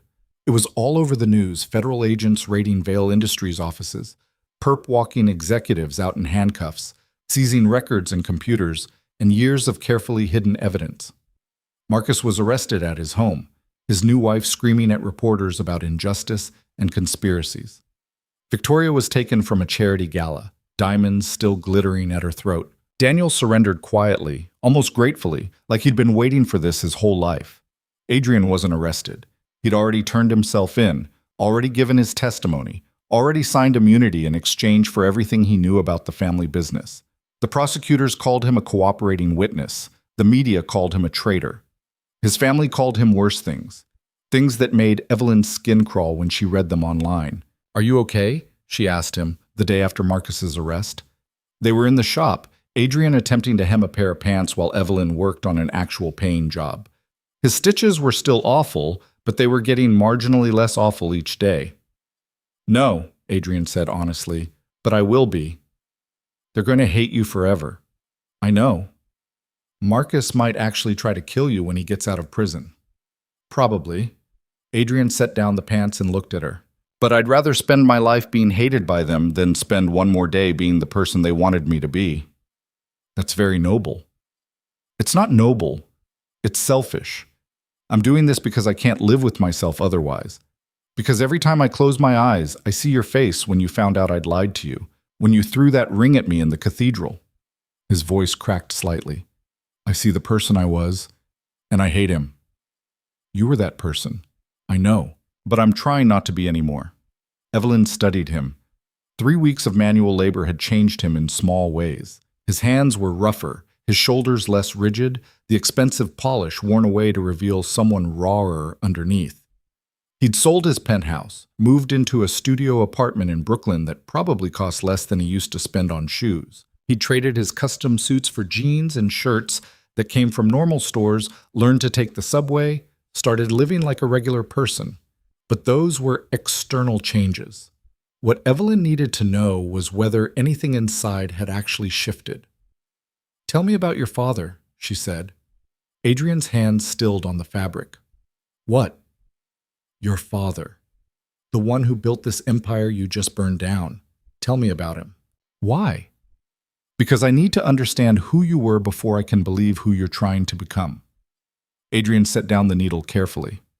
When he spoke, his voice was distant, like he was reading from a script he'd memorized long ago. My father was a man who believed power was the only thing that mattered. He built his business through fear and violence and careful manipulation. He taught us, me and Marcus and Daniel, that people were either useful or obstacles, that love was weakness, that family meant loyalty to the business above everything else. And you believed him. For a long time, yes. I was good at it too. Being ruthless, making the hard calls, doing whatever needed to be done to protect the family. Adrian looked at his hands, at the small scars from learning to work with glass and needles and tools he'd never touched before. I thought that was strength. I thought that was what being a man meant. What changed? You. He met her eyes. You pulled me out of that alley and stitched me back together, and you didn't ask for anything, didn't try to use it as leverage. You just helped me because that's who you are, and I couldn't understand it, couldn't fit it into the worldview my father had given me. So you decided to figure me out. I decided you must want something. Everyone wants something. And when I saw the tattoo, when I realized what it might be, I thought I had my answer. Adrian's laugh was bitter. I thought you were running some long con, that you'd saved me knowing who I was, planning to use the code as leverage. It made sense in the world I understood. But I wasn't. No. You were just a person trying to survive, trying to take care of your mother, trying to honor your father's memory by keeping his shop alive. He shook his head. You were real in a way I'd never encountered before, and I didn't know what to do with that. So you lied. So I lied. Because lying was easier than admitting I'd found something I couldn't manipulate or control or buy. Something that actually mattered. Evelyn's throat felt tight. And now? Now I'm trying to learn what you already know, that people aren't transactions, that strength isn't the same as cruelty, that the things worth having are the things you can't take by force. Those are nice words, Adrian. I know they're just words. That's why I'm here every day, trying to turn them into actions. He picked up the needle again, threaded it with hands that shook slightly. I don't expect you to forgive me. I don't expect you to take me back. I just need you to see that I'm trying. I see it, Evelyn said softly. And she did. But seeing someone try and trusting that the change would last were different things entirely. The trial started in October. Evelyn was called to testify about her father, about the code, about everything she'd learned and lost. She sat in the witness box and told the truth to a room full of strangers, while Marcus stared at her with eyes full of poison. Adrian testified too. He spent 3 days on the stand, laying out the family business in detail, the money laundering, the construction fraud, the bribes and threats, and carefully orchestrated accidents. The defense attorneys tried to break him, suggested he was lying to save himself, painted him as a traitor and a coward. Adrian took it all without flinching. And when they asked him why he turned on his family, He looked directly at Evelyn in the gallery and said, "Because they taught me that power was more important than people, and I finally met someone who showed me how wrong that was." The media had a field day with that. Evelyn's face was all over the news. The seamstress who'd brought down a crime empire. The woman who'd stolen a mobster's heart and convinced him to betray his family. Reporters camped outside the shop. Strangers recognized her on the street. Someone even offered her a book deal, like her father's death and her broken heart were just a story to be sold. She turned it all down and kept sewing. Margaret's hands got worse. The arthritis that had been manageable became debilitating, until some days she couldn't hold a needle at all. Evelyn hired help with money from the victim's trust Adrian had set up, a young woman named Sarah who was learning the trade and didn't mind working in a shop that was famous for all the wrong reasons. And Adrian kept coming. He was there when the verdict came in, guilty on all counts for Marcus, for Victoria, for half a dozen executives who thought they were untouchable. He was there when Evelyn finally broke down crying, not from joy, but from exhaustion and grief and the weight of carrying her father's secret for so many years. He held her while she sobbed, didn't try to fix it or make it better, just let her fall apart in the back room of the shop while Margaret and Sarah kept customers away. "I miss him," Evelyn said into Adrian's shoulder. "I miss my dad so much, and I thought getting justice would make it hurt less, but it doesn't. I know. It just feels empty." Justice usually does. It's not about feeling better. It's just about making sure the people who did wrong face consequences. "Is that what you tell yourself? About your family?" Adrian pulled back enough to look at her. "I tell myself that I can't change what they did.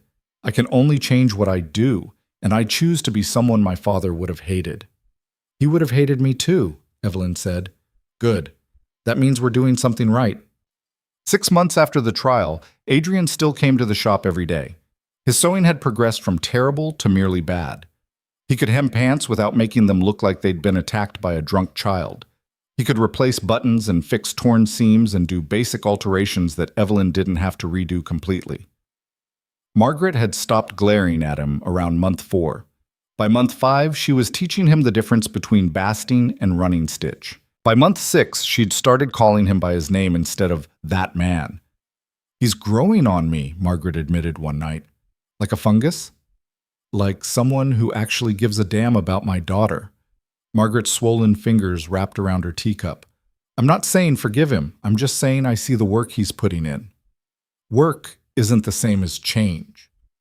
"No, but you can't have change without work." Evelyn knew her mother was right. She could see the changes in Adrian, real ones, not just surface adjustments. The way he listened now instead of assuming he knew best. The way he asked questions instead of giving orders. The way he'd learned to sit with discomfort instead of trying to control his way out of it. But there was still a wall between them, a barrier built from lies and betrayal that Evelyn didn't know how to dismantle, even when she wanted to.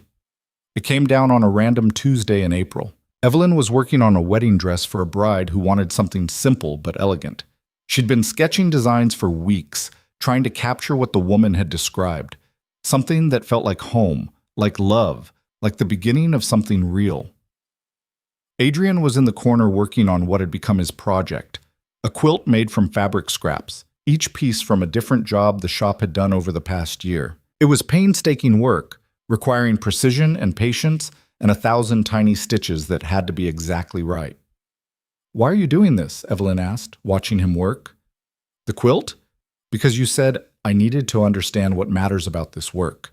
And it's not just the finished product, it's the care, the attention to small things, the way each piece connects to make something whole." "That's very philosophical for someone who couldn't thread a needle 6 months ago." Adrian smiled.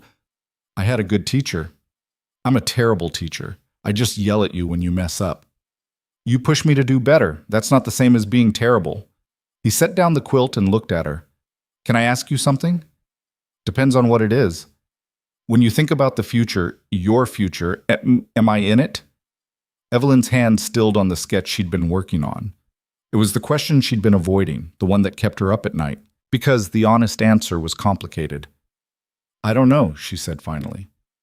"That's fair. I want you to be, but I don't know if I can trust that this version of you is permanent. What happens when things get hard? When your family gets out of prison and comes after you, when the novelty of playing seamstress wears off. This isn't novelty. How do I know that? Adrian stood up and crossed to her workspace. He held out his hands, and Evelyn saw the evidence of 6 months of labor. Calluses from holding needles, scars from broken glass and sharp scissors, fingertips worn rough from fabric. These hands used to sign off on people getting hurt, he said. Used to count money that came from suffering. Used to do things I'm ashamed of. Now they make things. They fix things. They're learning to create instead of destroy.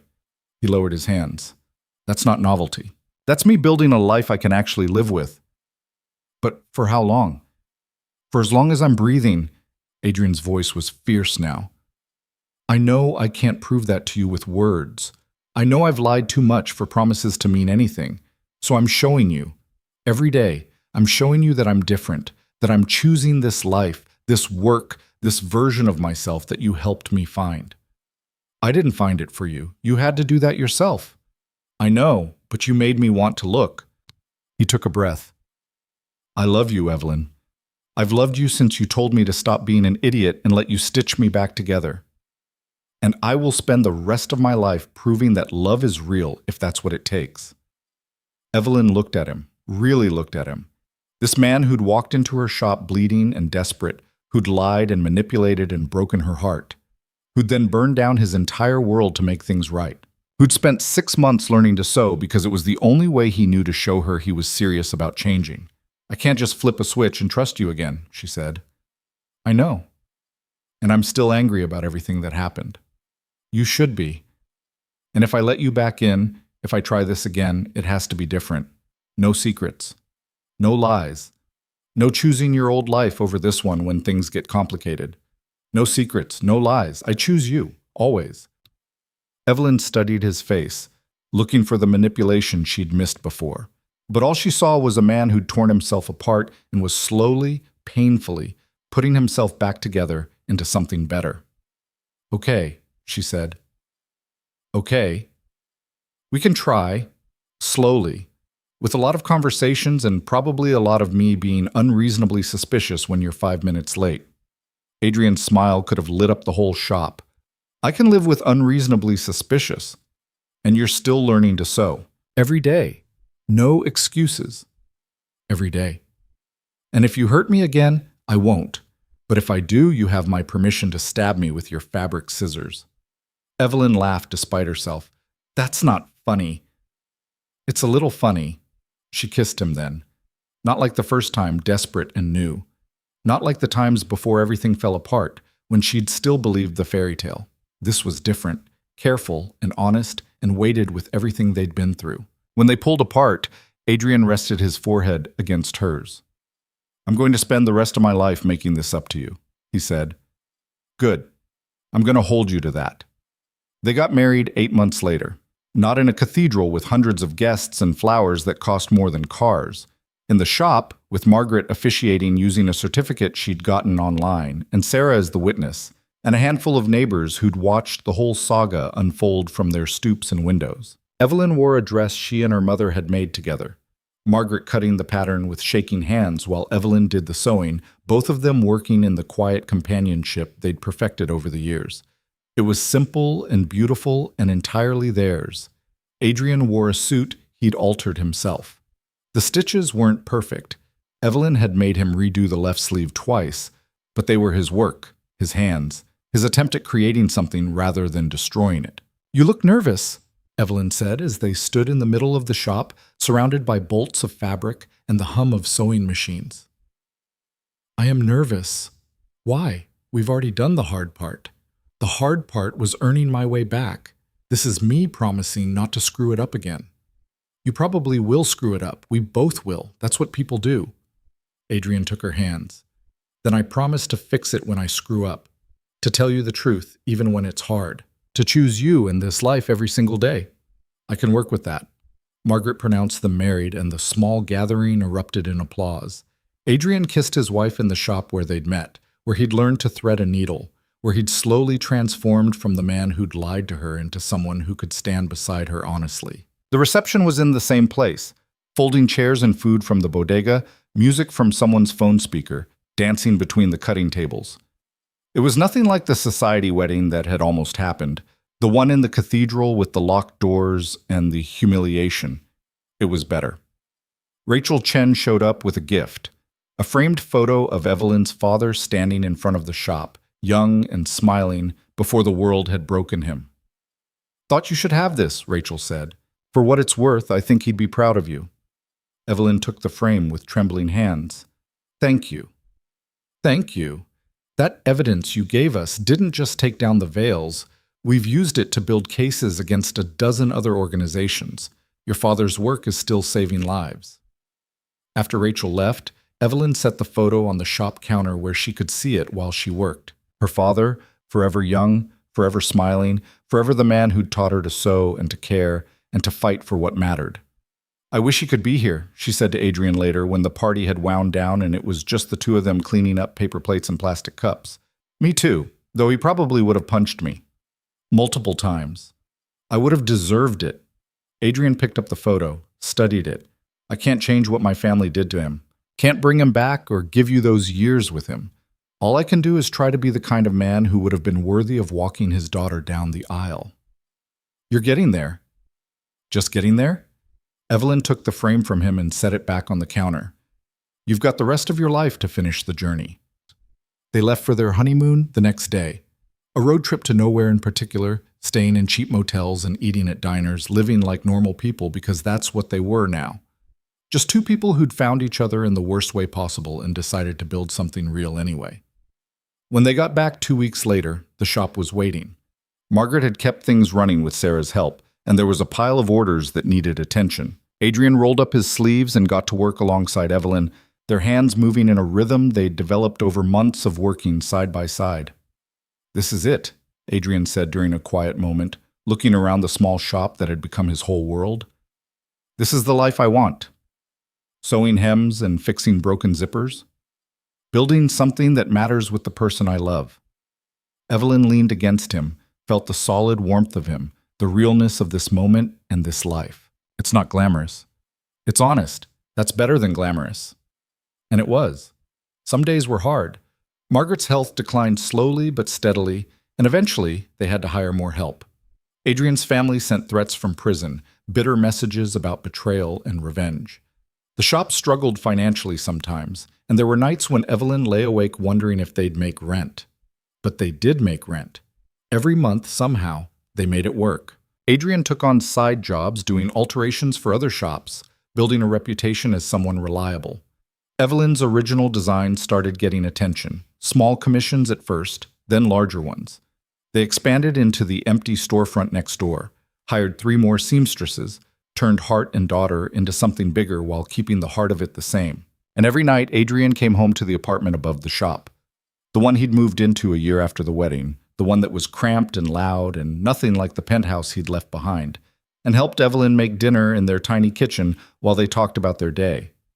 "Mrs. Patterson's daughter is getting married," Evelyn said one night 3 years in.